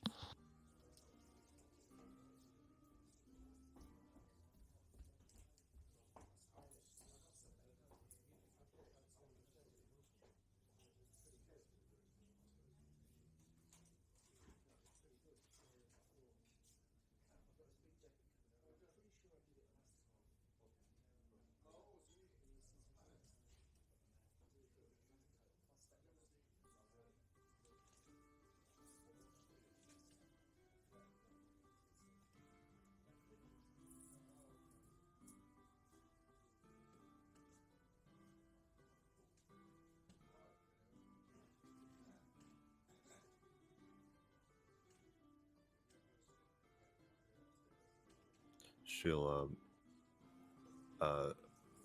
address the mayor the next time Valencia sees her and says, I very much appreciate your hospitality for those who only arrived in your town a couple days ago. It means a lot to us, and I'm ever grateful.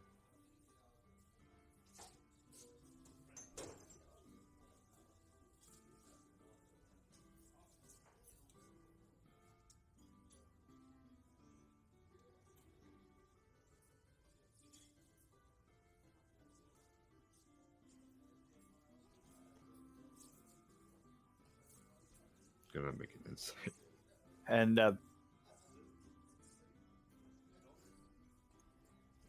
She'll just tense her face up a little bit and then. Yes. and ma'am, I was wondering. Last night during the performance, you were late to arrive. That seemed rather odd. You seemed to be looking forward to the performance. What was keeping you?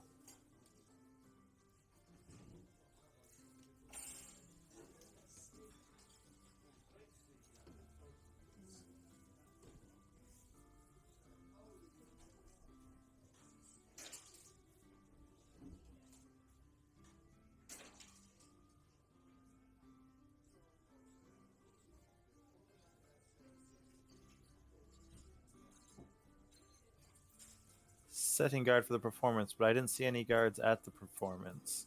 Is that normal?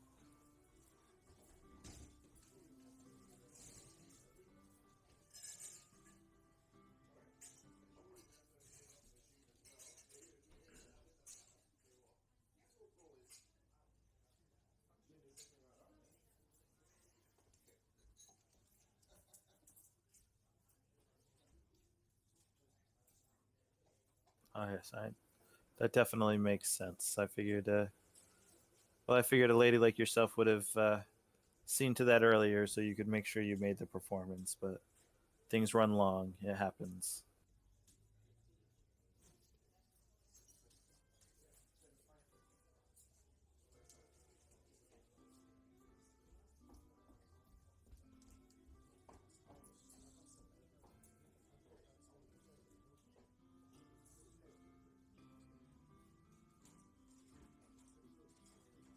So your guards are volunteer based. They're not paid for their services.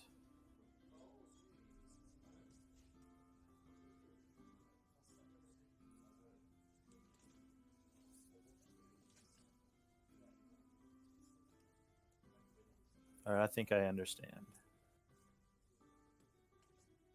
And I would like to roll an insight to see if I believe where she was at instead of at the performance.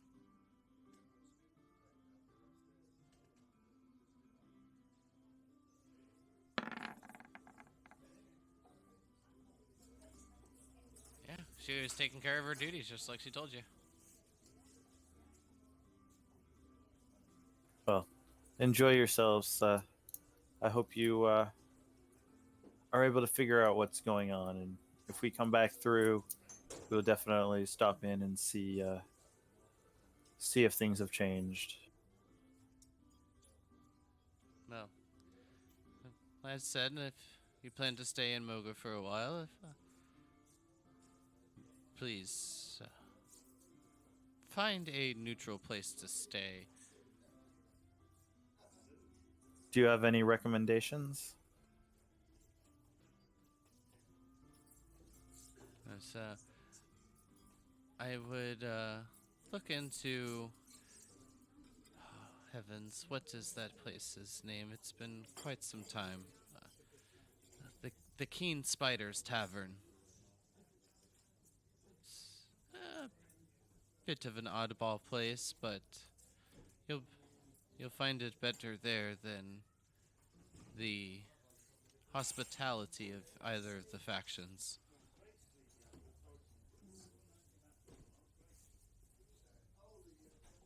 The But if, Keen Spiders Tavern. Thank you.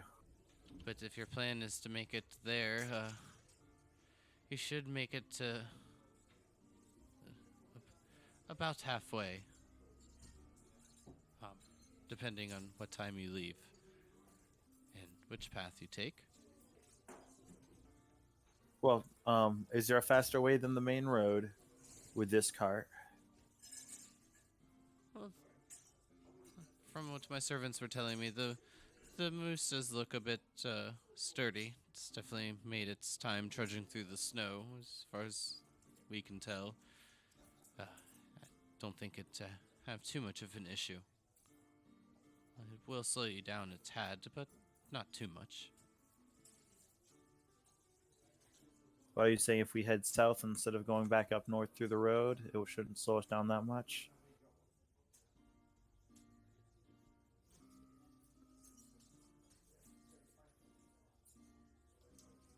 I wouldn't mind shaving off a few hours of walking myself.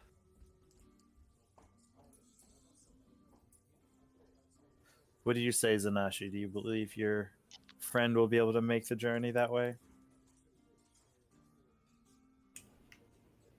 I suppose.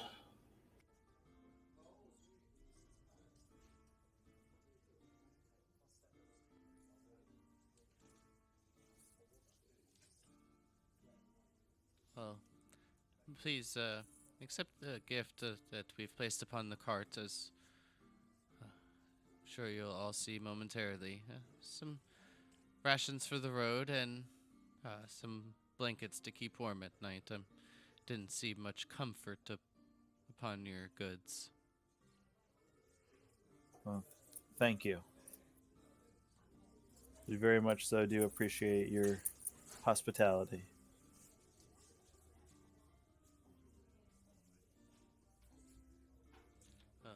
I'm just happy to oblige.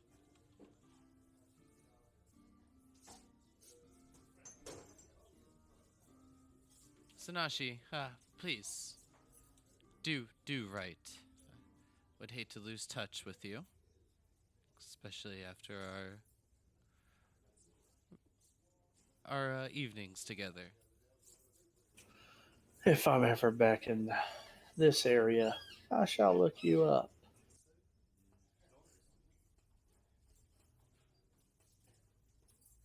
Well, I will hope you do just that.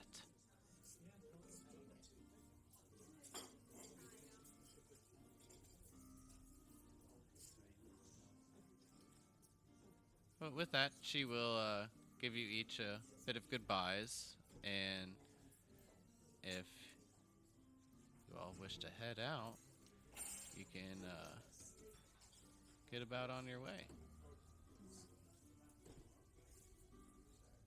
Yeah, I believe we will start headed south then.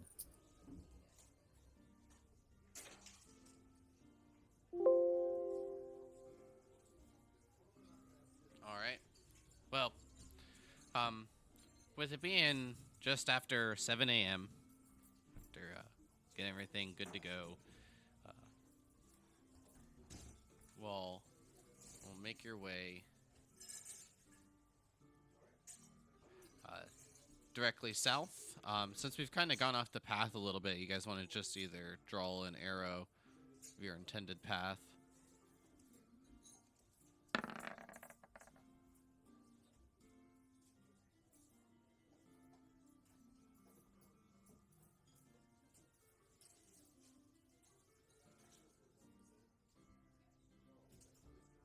All right, perfect. Thank you. As long as everyone agrees with that, that's what we'll do. That looks more or less, yeah. About the time you all arrive at this location, can each of you give me a perception check as the sun is nearing its midway point, just about 4 hours into your travel as it's nearing 11:30?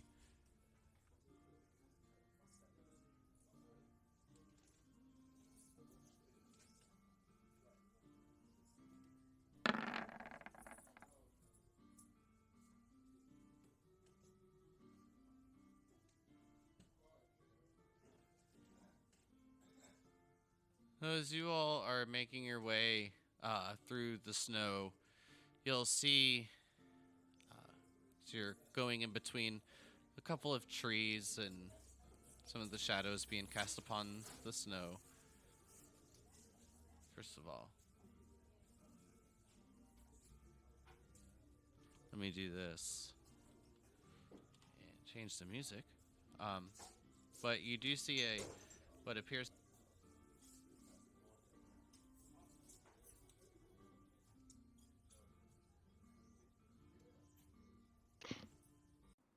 Does it look like it's a small pond or something, or just? No, it does appear to be completely frozen over. What I'll do is I'll move you all to this map. And you guys on there, if you would adjust your HP appropriately, good to go.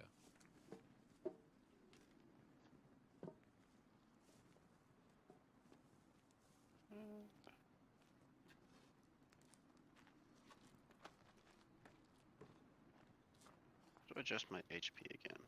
Do not remember this. I mean, if you're full, I got you. Yeah, I'm full.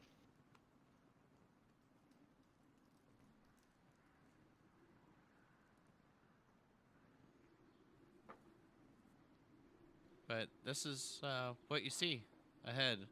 You can see like the outside's a bit more solid in the ice, but you can see that the center is a bit more light in color.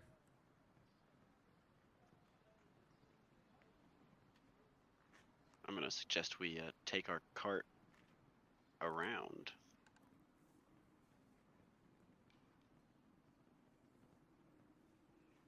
Yes, I would definitely suggest we not move over this. Take the cart over this ice. Hard to say how deep it is. Is there any kind of animals, big, small, or anything anywhere around? Birds? No, you don't hear anything. The only thing you do hear is the trudging of the moose.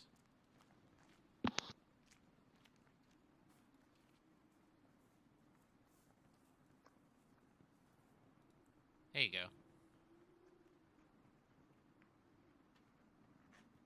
Nice.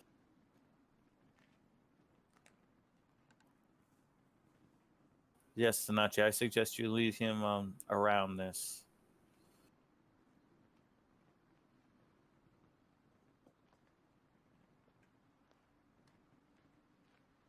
I think that's about as good as you guys are gonna get. I like it. Well, why don't we just find out what's back there? What do you mean? What's back there? I'm gonna walk up to this ice rock, whatever, with my battle axe and hit it.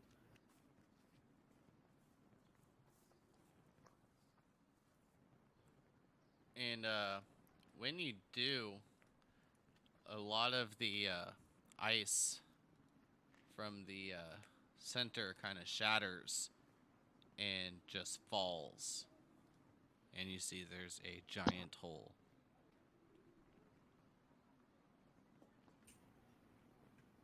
It's very strange. Yes. Like I said, I would make sure that nobody walks over that. Yeah, Alicia, would you like to crawl down into the bottom and make sure nobody's down there? Because somebody could be down there and hurt. Is that an Why? order? Why? Why would you do this, Sanashi? Is that a request? Valencia, no. You saw beforehand it was covered with ice. I would Any- like to know whether or not she's serious about this. I suspect she isn't. She is just playing with you. Hmm.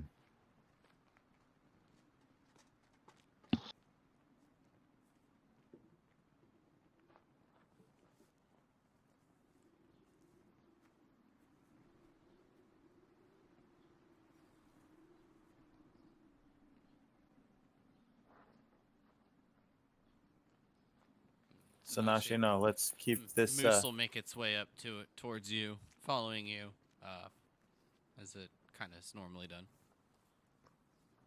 Sanashi, like I said, let's lead the beast away. We don't need the goods falling into the hole.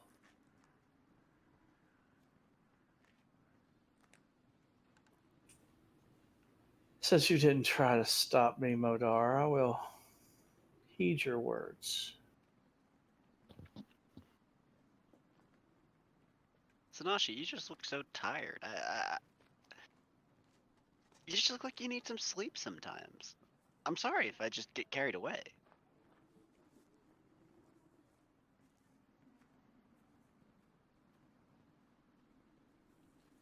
As you all are making your way forward, you'll start to see a begin of like drop off, what it appears to be.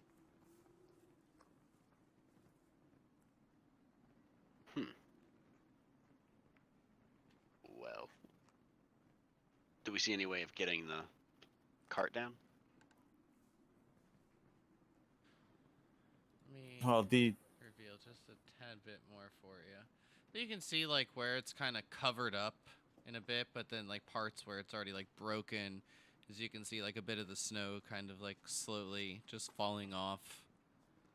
And as everyone kind of listens, it's just like quiet with a bit of the wind whipping and just the footsteps being heard from the party. You can hear a bit of like creaks and cracks and the sounds of what you all have been growing quite familiar with your time up here in the north. The sound of ice kind of popping. well, what I will say is that at this point, even if we just start heading to the east, we should reconnect to the road at some point. There must be a way down this somewhere.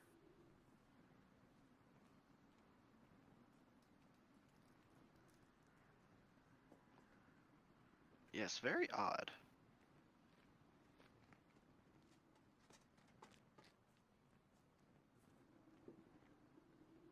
Well, let's hope our friends in town aren't leading us astray.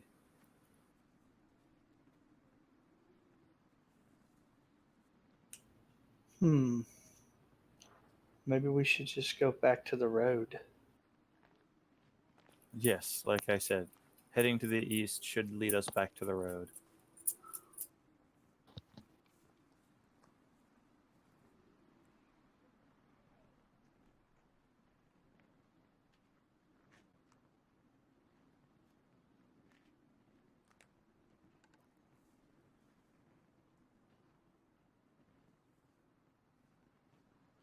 Unless anybody has any better options at the moment. No, not at the moment. I have no objections.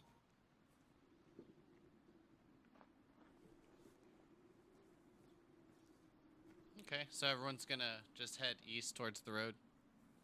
Yeah, we're just going to kind of turn and head east following this. We should, in theory, hit the road eventually. Yeah, and uh, just as you stated, your theory does prove itself to be correct.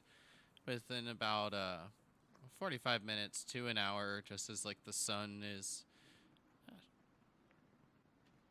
treading past its peak of midday, you all make your way and find the road.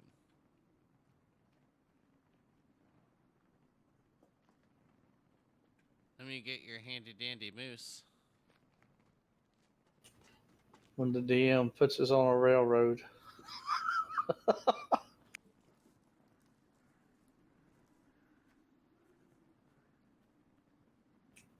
One way to do it. Hey, we save time with this either way.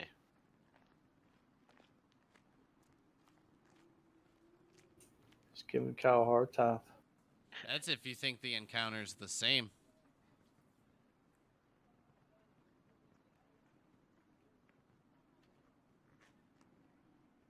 So y'all just gonna head down the road? Yep. Walking our normal way down the road.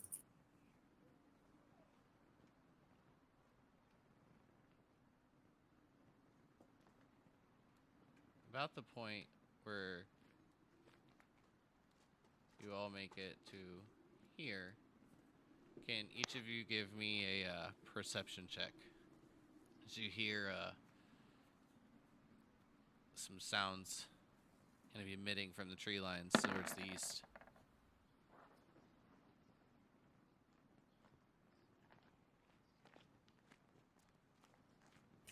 Oh yeah. So, everyone except for Modar, as you appear towards the tree lines, can see these winged bluish creatures thrusting spells at what each of you would notice to be a polar bear. You hear pops and cracks as things sizzle, and even a tree begins to catch itself on fire. You can hear the bear just it's making its way. I've towards- never seen a white bear before. What's that? A white bear? Yes. Yeah, they're like more brownish, and there's black ones where I come from, but not white ones.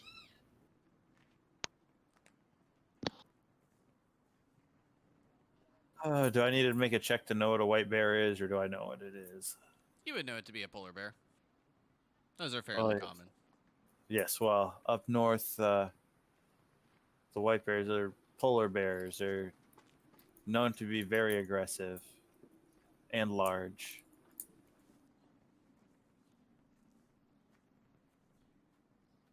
And as you all are sitting there contemplating your actions, I'm gonna try see if I can. This is kind of like what they see off in the distance. You can hear some comment from those creatures with wings. Son of a bitch! Kill it! Kill it! Unleashing another furious, what you would know, Mordar, to be a firebolt. Missing. You can see a bit of fire kind of like go into the snow before fizzling out, and a little bit of the snow kind of melts away, and you can see some steam rising from it, and it's being approached even more by the polar bear. Can I see the other creatures, and do I recognize them or not? They look oddly like kobolds, just weird looking kobolds.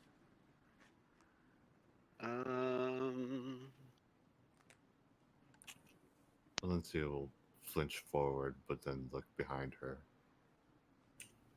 I'm going to do speak with animals. Togo will start moving that direction, but he can't. He can only make it like. Am I used to dealing? I'm used to dealing with kobolds in Vala, correct? Correct. There. Well, I guess if I use my action. looks like they may have themselves into a bit of a pickle there. Hey, white bear. Why are you attacking those creatures? It's going to take 10 minutes to cast that. Yeah, but I don't think it's actually a ritual for me, is it? The No, but casting it- time's 10 minutes.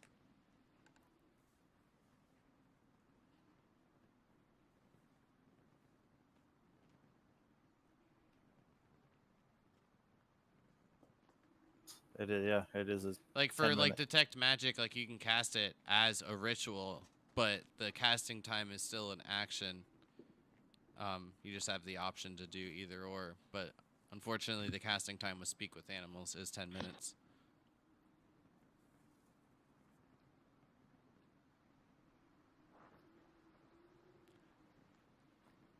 But if you want to take the time to do it, you can feel free. You'll hear those kobold-like creatures kind of shout out and comment, "Help! Help! It not die! We try kill! It not die!" They need Wha- our help. Why are you attacking this creature? It try kill us! And you'll see it shoot like a bit of like acid from its hands, and so it kind of like drips upon the polar bear. It'll let out a bit of a roar as it like singes into its fur and skin. The the the polar bears spraying acid or the No, the kobolds are. No, they're. cold? Okay. I can't wait any longer. Yeah, I'm just gonna keep moving up to like there, and if I can, I'll just cast Dissonant Whisper. All right, you want to link that? Yep, at a first level.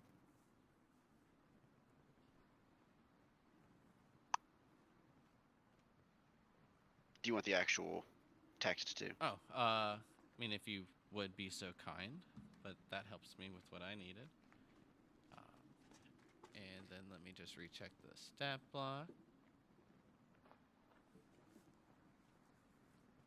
That is actually a 13 on the wisdom save.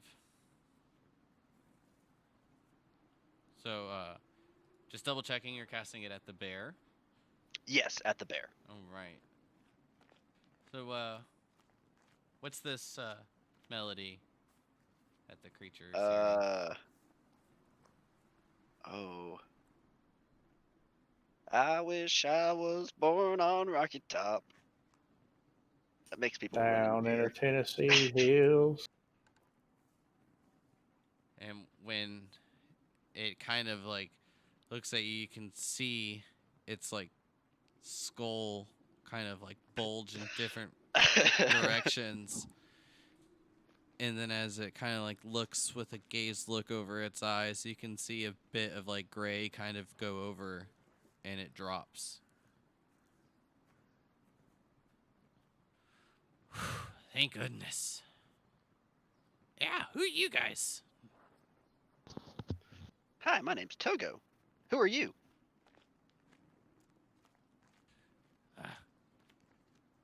Zen, Zag, and Zoom.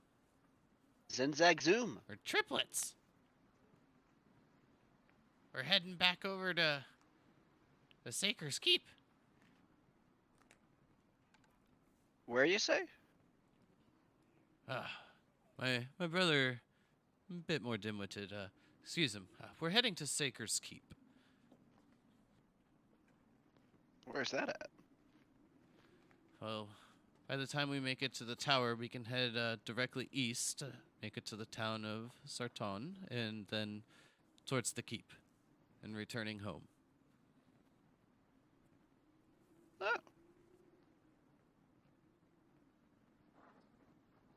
Yeah. Sounds like a wonderful plan. I always love returning home. We are on our way. What you all do out to here? Moga. We're on our way to Moga at the moment.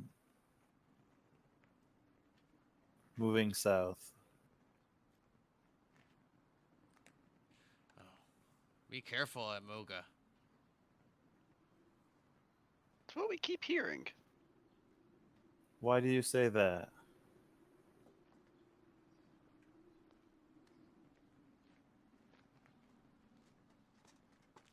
That try get power there. They weird. I believe what my brother is meaning to say is that the Order of the Light and the Hellhounds and the Badger factions don't seem to hold anything back with their rivalry. Innocents die in the streets. It's quite a forsaken place. Seems to have lost its way. I understand. Well, we're just travelers passing through. We don't intend to get involved in anything. So then you said you're heading east from here? No, we'll make it to the tower and then head east. It's the most direct path. And what direction is the tower in? North, up the road. Do not head south. I assumed that you all passed it. Oh, the tower, what, east of Bexley? The halflings? Not familiar with that village, but It's north and then a bit east. Yes. Hmm. Just before the forest. Yes. Exactly. What did you call it? The tower. Yeah, what did you call the tower? Our destination. Why? Okay. We plan to Uh, head well- there, then head east towards our home. Well, I would be careful around that tower. It seemed to have some griffins inhabiting it, and I'm not exactly sure what else, but I will say there was some kind of magic that was at work there, messing with people's heads. I may not go into the tower itself, though I suspect if you just pass by, you'll be okay. Brother, I think they wrong. Well, I mean, perhaps they are mistaken, but they don't seem to be as quite as intelligent as you, brother. Um, but I'll clear off a spot in the snow and uh, cast Prestidigitation again and have the symbol, as best I remember, show up and say, "This was carved on a hatch leading up, but whenever someone touched or tried to open the hatch, they would start attacking people." And I'll point at the symbol. It doesn't mean anything to you guys, does it? Because we've never seen it before in our lives.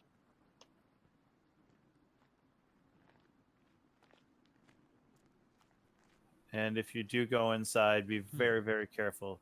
It will turn you against one another.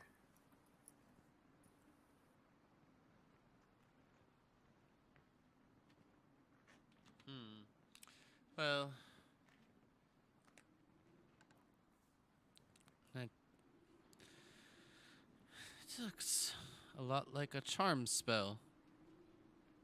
The rune for such, if you were to write it on a script. And this may not be perfect, so if there's slight alterations of something that looks like it, I'm working off memory here, so. There was also a lot of dead guards around there as well. I'll tell you that too. We forgot to mention it, but there were, what, 4 or 5 dead people in there. It looks like they had killed each other.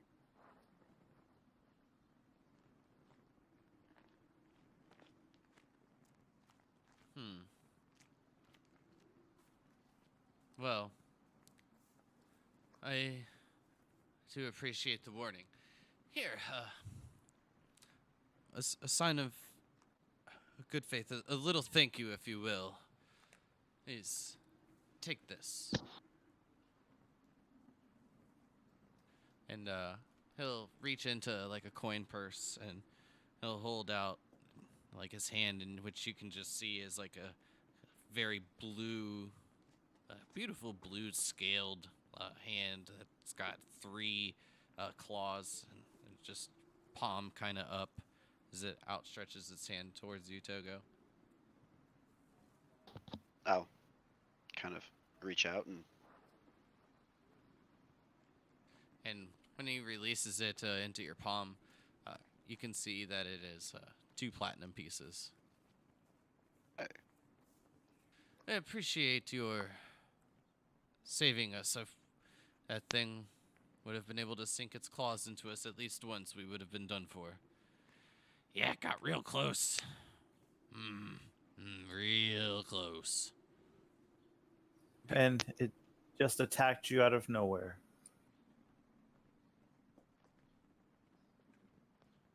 Believe probably thought we were food.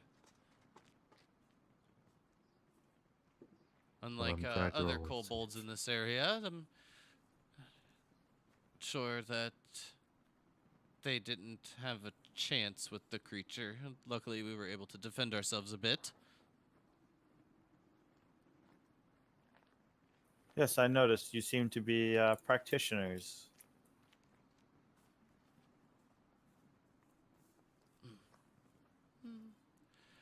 Gifted in the arcane, if you will. Each and one have each of us. All 3 of you, really. All 3 kobolds. You practice magic. Indeed. Not the most gifted individuals, but gifted nonetheless. And who is it that usually that how do you learn? Who teaches you your magic? Well, we complete some tasks for gold and other various coins. We collect some things along the way. And then once having some gold and some leverage with our reputation, buy such spells and write them in our book.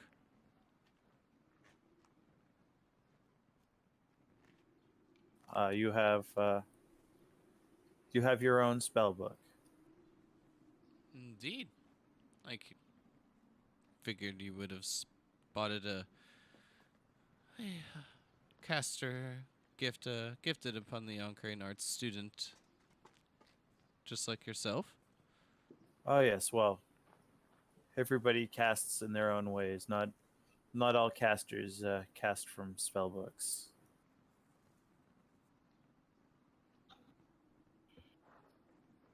Yes, well, this is true. We are, I guess how you would say, more traditional. But again, I do appreciate the warning that you all have set forth, and I do appreciate coming to our aid. It is no problem at all. But I wish you all a safe journey, and always nice meeting fellow travelers. Yes, think it best that we avoid that tower if what you say there is true. I did hear you strike a chord and watch that bear fall immediately. And for your orcish friend in the back, as an extra What of gift. me? As an extra gift, you may have the bear skin if you'd like, good madame. Thank you for your assistance. Oh yes, and like I said, be careful once you reach the area of the tower because we saw at least 2 griffins in the tower. So No, and we they will were go around if there's even one. they were in the area circling as well. So just be careful if you're anywhere near it.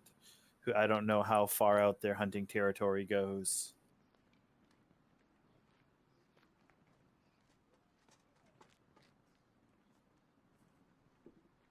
Well, then it's best that we just head directly east from here until reaching the road. And take Oh, a yes. bit more time, but seems to be quite a bit more safe. Well, yes, just as long as you consider polar bears more safe, which I suppose I'd rather go against a polar bear than a griffin. Yes, any day. I don't know if the ones that live in the north are a bit more formidable than the ones in the south, but nonetheless dangerous.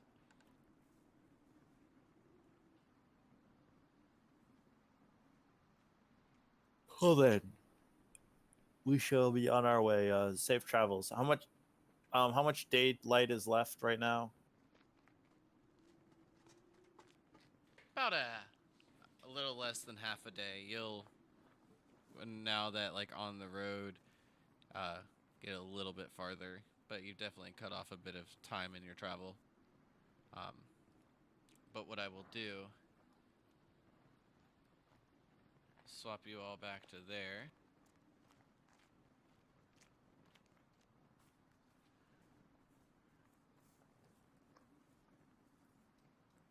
And you all would get to about there by the end of the day. And what was the town that they were talking about going to? Um, the kobolds, Yeah, they were Saker's Keep. It's actually over here in this location where I'm pinging. Saker's Keep. All right.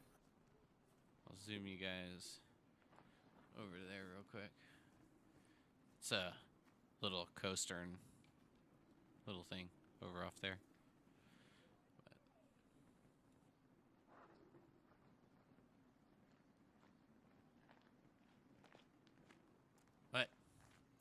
With that, the sun will begin to set upon reaching this location, needing to set camp for the night.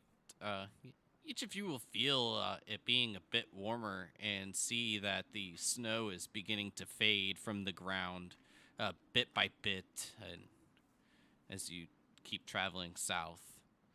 Eventually, at this point of where you all reach, it's a bit more like a dirtied color, like uh, muddy and more involved than just a snow blanket.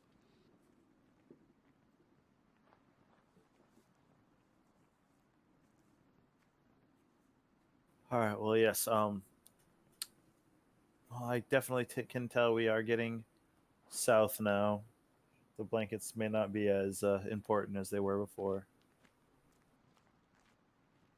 And I'm gonna set up the alarm around our tents. Like the two tents are set up, and I should be able. It's a 20-foot square, so I don't think I ever did that before. But going to ritually cast alarm around our campsite. Mind if I accompany you during your watch, Master Modar? You're more than welcome anytime. I am most grateful. I'll gladly switch watches with you, Valencia. That would help a lot.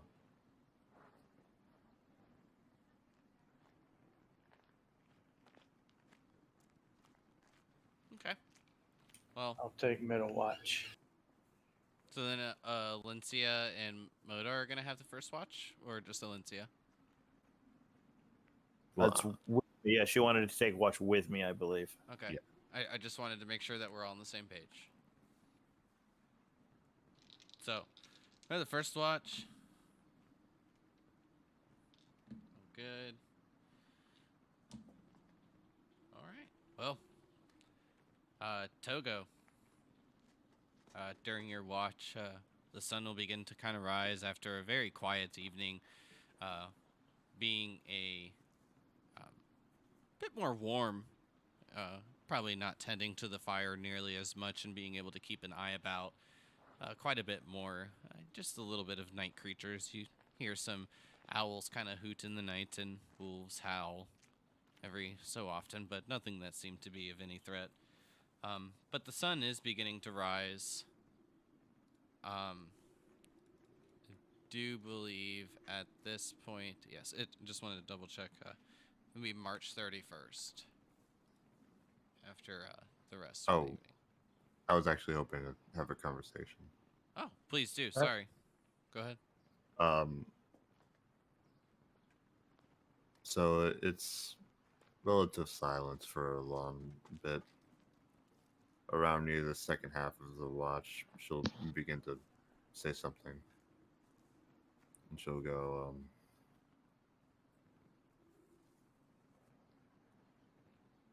do you think I've made a mistake? Made a mistake in what way? Well, my whole life I've always tried to help people, and I believe in a majority of it, I think I have. I think people have expressed to be grateful towards me for what I do, because the act itself is selfless and not controversial in any way, I don't think. But I feel like this is the first time in my life where I've actually hindered someone rather than helping them. And it was a it was a friend I had. I don't have many friends, and I consider you all to be such. And I feel like I've ruined something and I can't take it back. I just feel really guilty. Well, no. This is what I would say to anything you choose to do. Remember that every action you do take, whether your intention is to help or hinder, there will be an outcome to that decision and to that action. Only you can really decide whether it was a good action or bad action, and we can't always see what the reactions or what will happen as a result of the actions we take. We just have to be prepared for those reactions. I'm not sure exactly which action you're talking about. Well,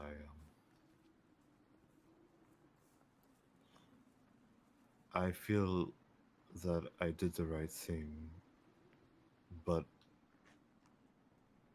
when it came to Sanashi, she seemed really upset at me. And so I'm starting to think that being a servant all the time is not worth fracturing what friendships I have. And so I'm not sure how to adjust myself from now on, at least with her, because I want to make things work. It's just hard.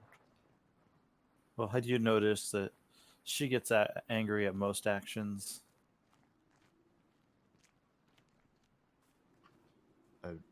I do notice that it's sometimes irrational and that she doesn't mean to, but I'd rather not provoke that.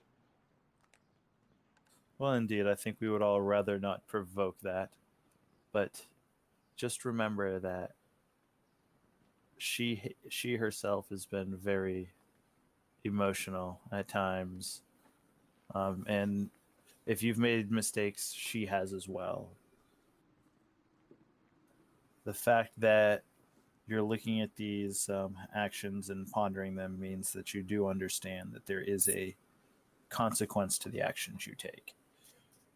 All I can tell you is do what you feel is best, and know that you will not be able to save everybody every time. Just whoever you can when you can. That's true, but it's just really hard dealing with the guilt. It's become so ingrained in me that I feel like I've betrayed my own ideals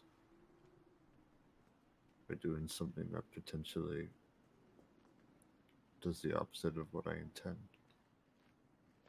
Well, I mean, just think of it this way. Every time you help somebody, you hurt somebody else. If you have somebody that's, no matter what you do, if you're trying to stop somebody from doing bad things, well, maybe they think they're bad things, maybe they don't. Everyone has their reasons for the actions they take. Should I stop being a servant? Do you want to stop being a servant? It comforts me, but I'm starting to think that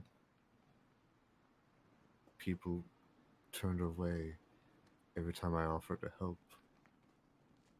And I just hate the thought of being selfish, so but maybe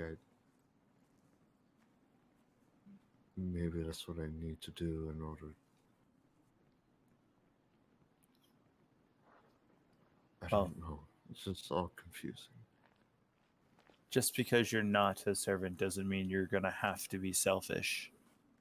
Do you consider the rest of us here selfish? I think they look after their own interests, and that's nothing wrong with that. Well, would this help you as a member of the Snowhair Guild if I told you that you wanted to look after the interest of the guild? Would that help you with making some of the decisions and help you? You can serve the guild, but you don't have to be a servant all the time to everybody you meet. Yeah, I'm starting to think that helping as many people as possible is not so ideal. Perhaps I'm putting too much of a workload on myself.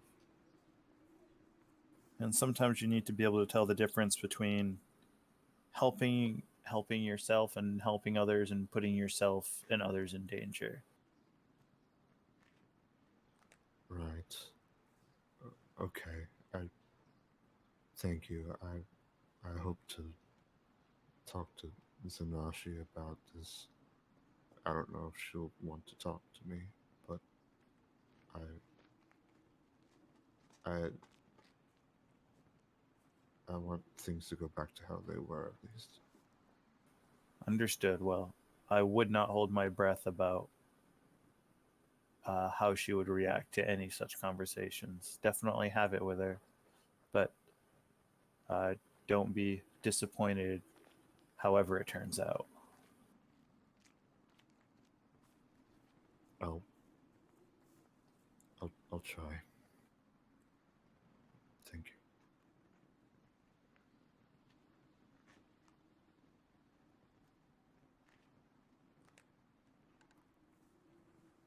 Oh, All right, just go back to watch then.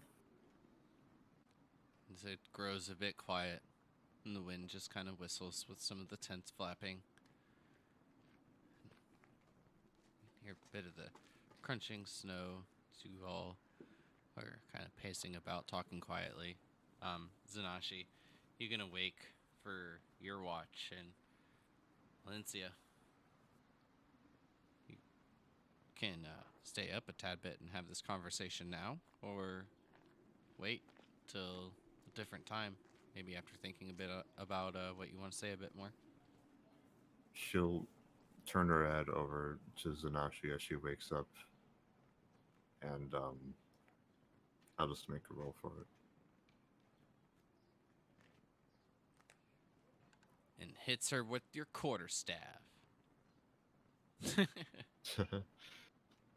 um, she'll hesitate and go, "Hello, Zanashi. It's your watch, isn't it?" What's wrong, Alencia? You seem afraid of something. Something's bothering you. Oh no, it's not a big deal at all. But I was hoping to talk to you if that's not annoying in any way. What do you have to say? Since we are seemingly alone, Right. Well,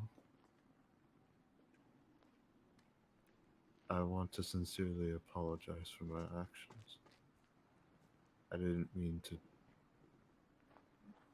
betray any of your ideals or our bond. I was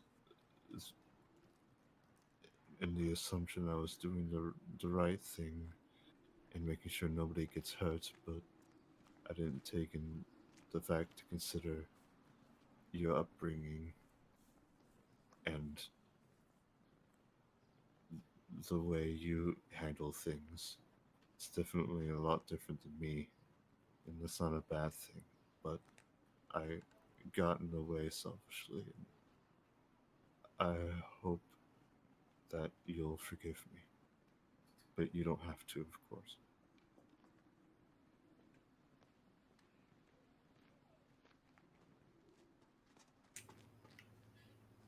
I've been a little rough on you, Alencia, but it's only to toughen you up mentally for what's to come.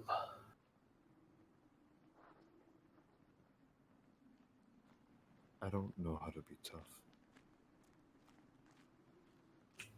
But I shall show you as time goes by.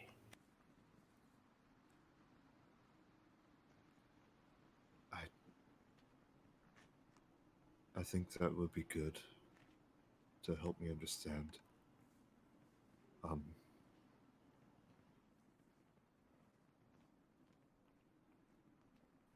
you are.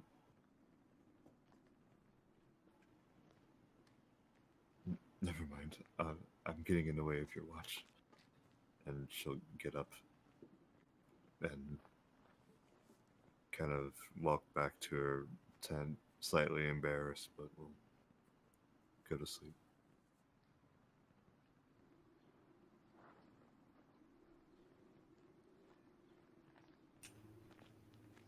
What a strange creature. Hmm. Well, with that, unless you want to do anything in particular, Zanashi, we'll just go with what I was saying before with Togo waking up as the sun, or watch ending as the sun kind of comes up.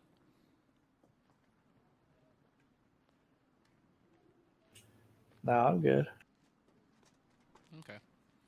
Well, Togo, once everything is, you know, bit calm at dawn, getting a bit warmer now that the sun has kind of started to peak over the eastern horizon, and it's time to wake everyone up, get packed up, head on out. All right, I'll wake everyone up and get a move on.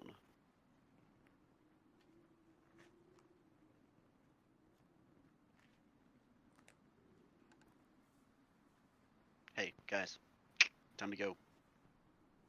Sounds good. Where are we going?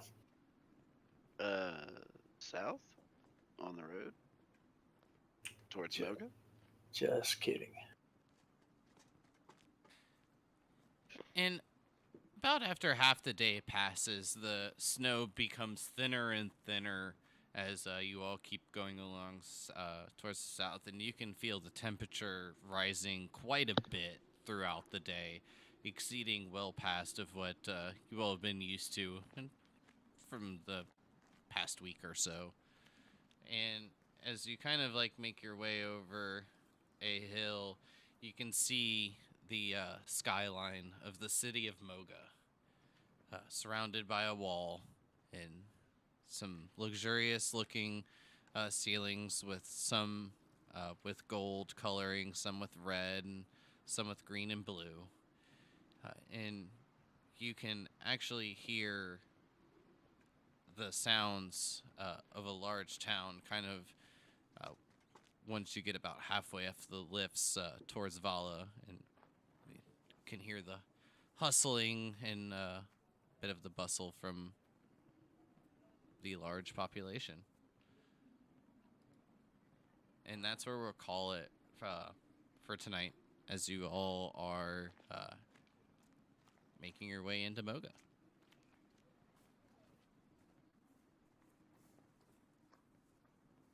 So, with All right.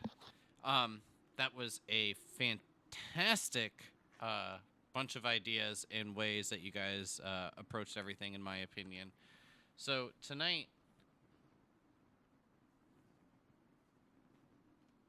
I am awarding everyone a total of 288 experience, which, if my numbers are correct, should put everyone at 2,207 out of the 2,700 needed for level 4. 288.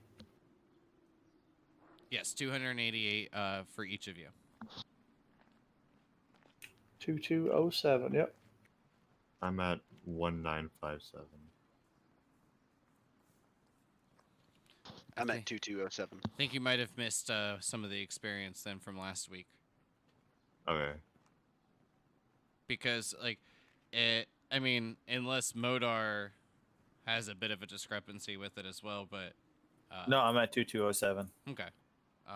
So I'm writing it down as well, so trying to keep track of it the best I can.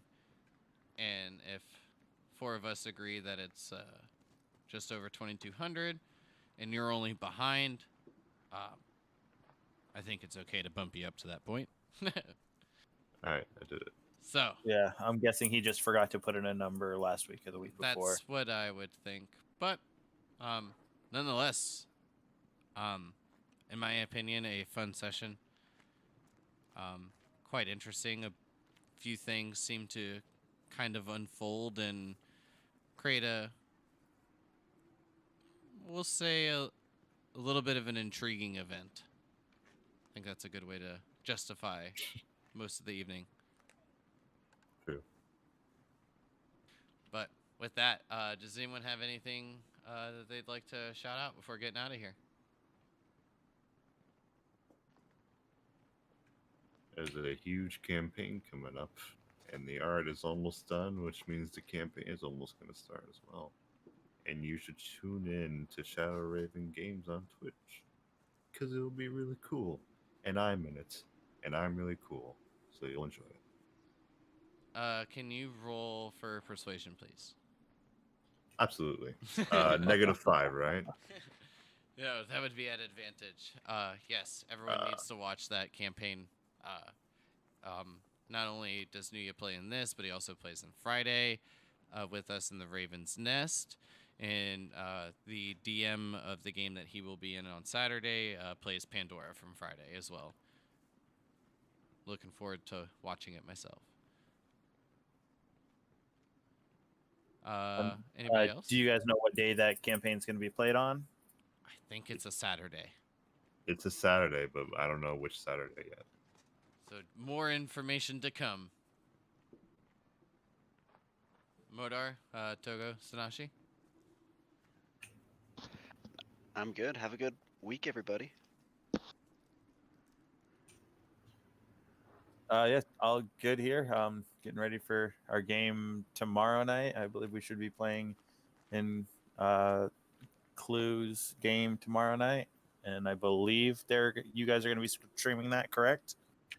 That's right. So you can catch me at Clue DM on Twitch.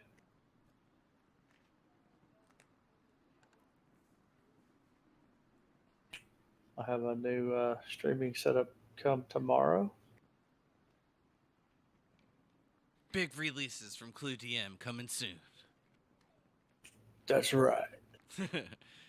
Yes, so tomorrow I believe 7 p.m. Eastern Standard Time till 10 for Tomb of Annihilation, where I get to play a player Akka. I believe we'll be starting out with an encounter with some of our new companions. Not going to call them friends yet, but we'll see how it goes. But for me, Sword Coast soundscapes for the ambient music that we've heard tonight. 2-minute tabletops for maps and map assets. Heroes Wanted for Discord channel, giving shoutouts, and all the other Discords that I am a part of. D&D Discord server.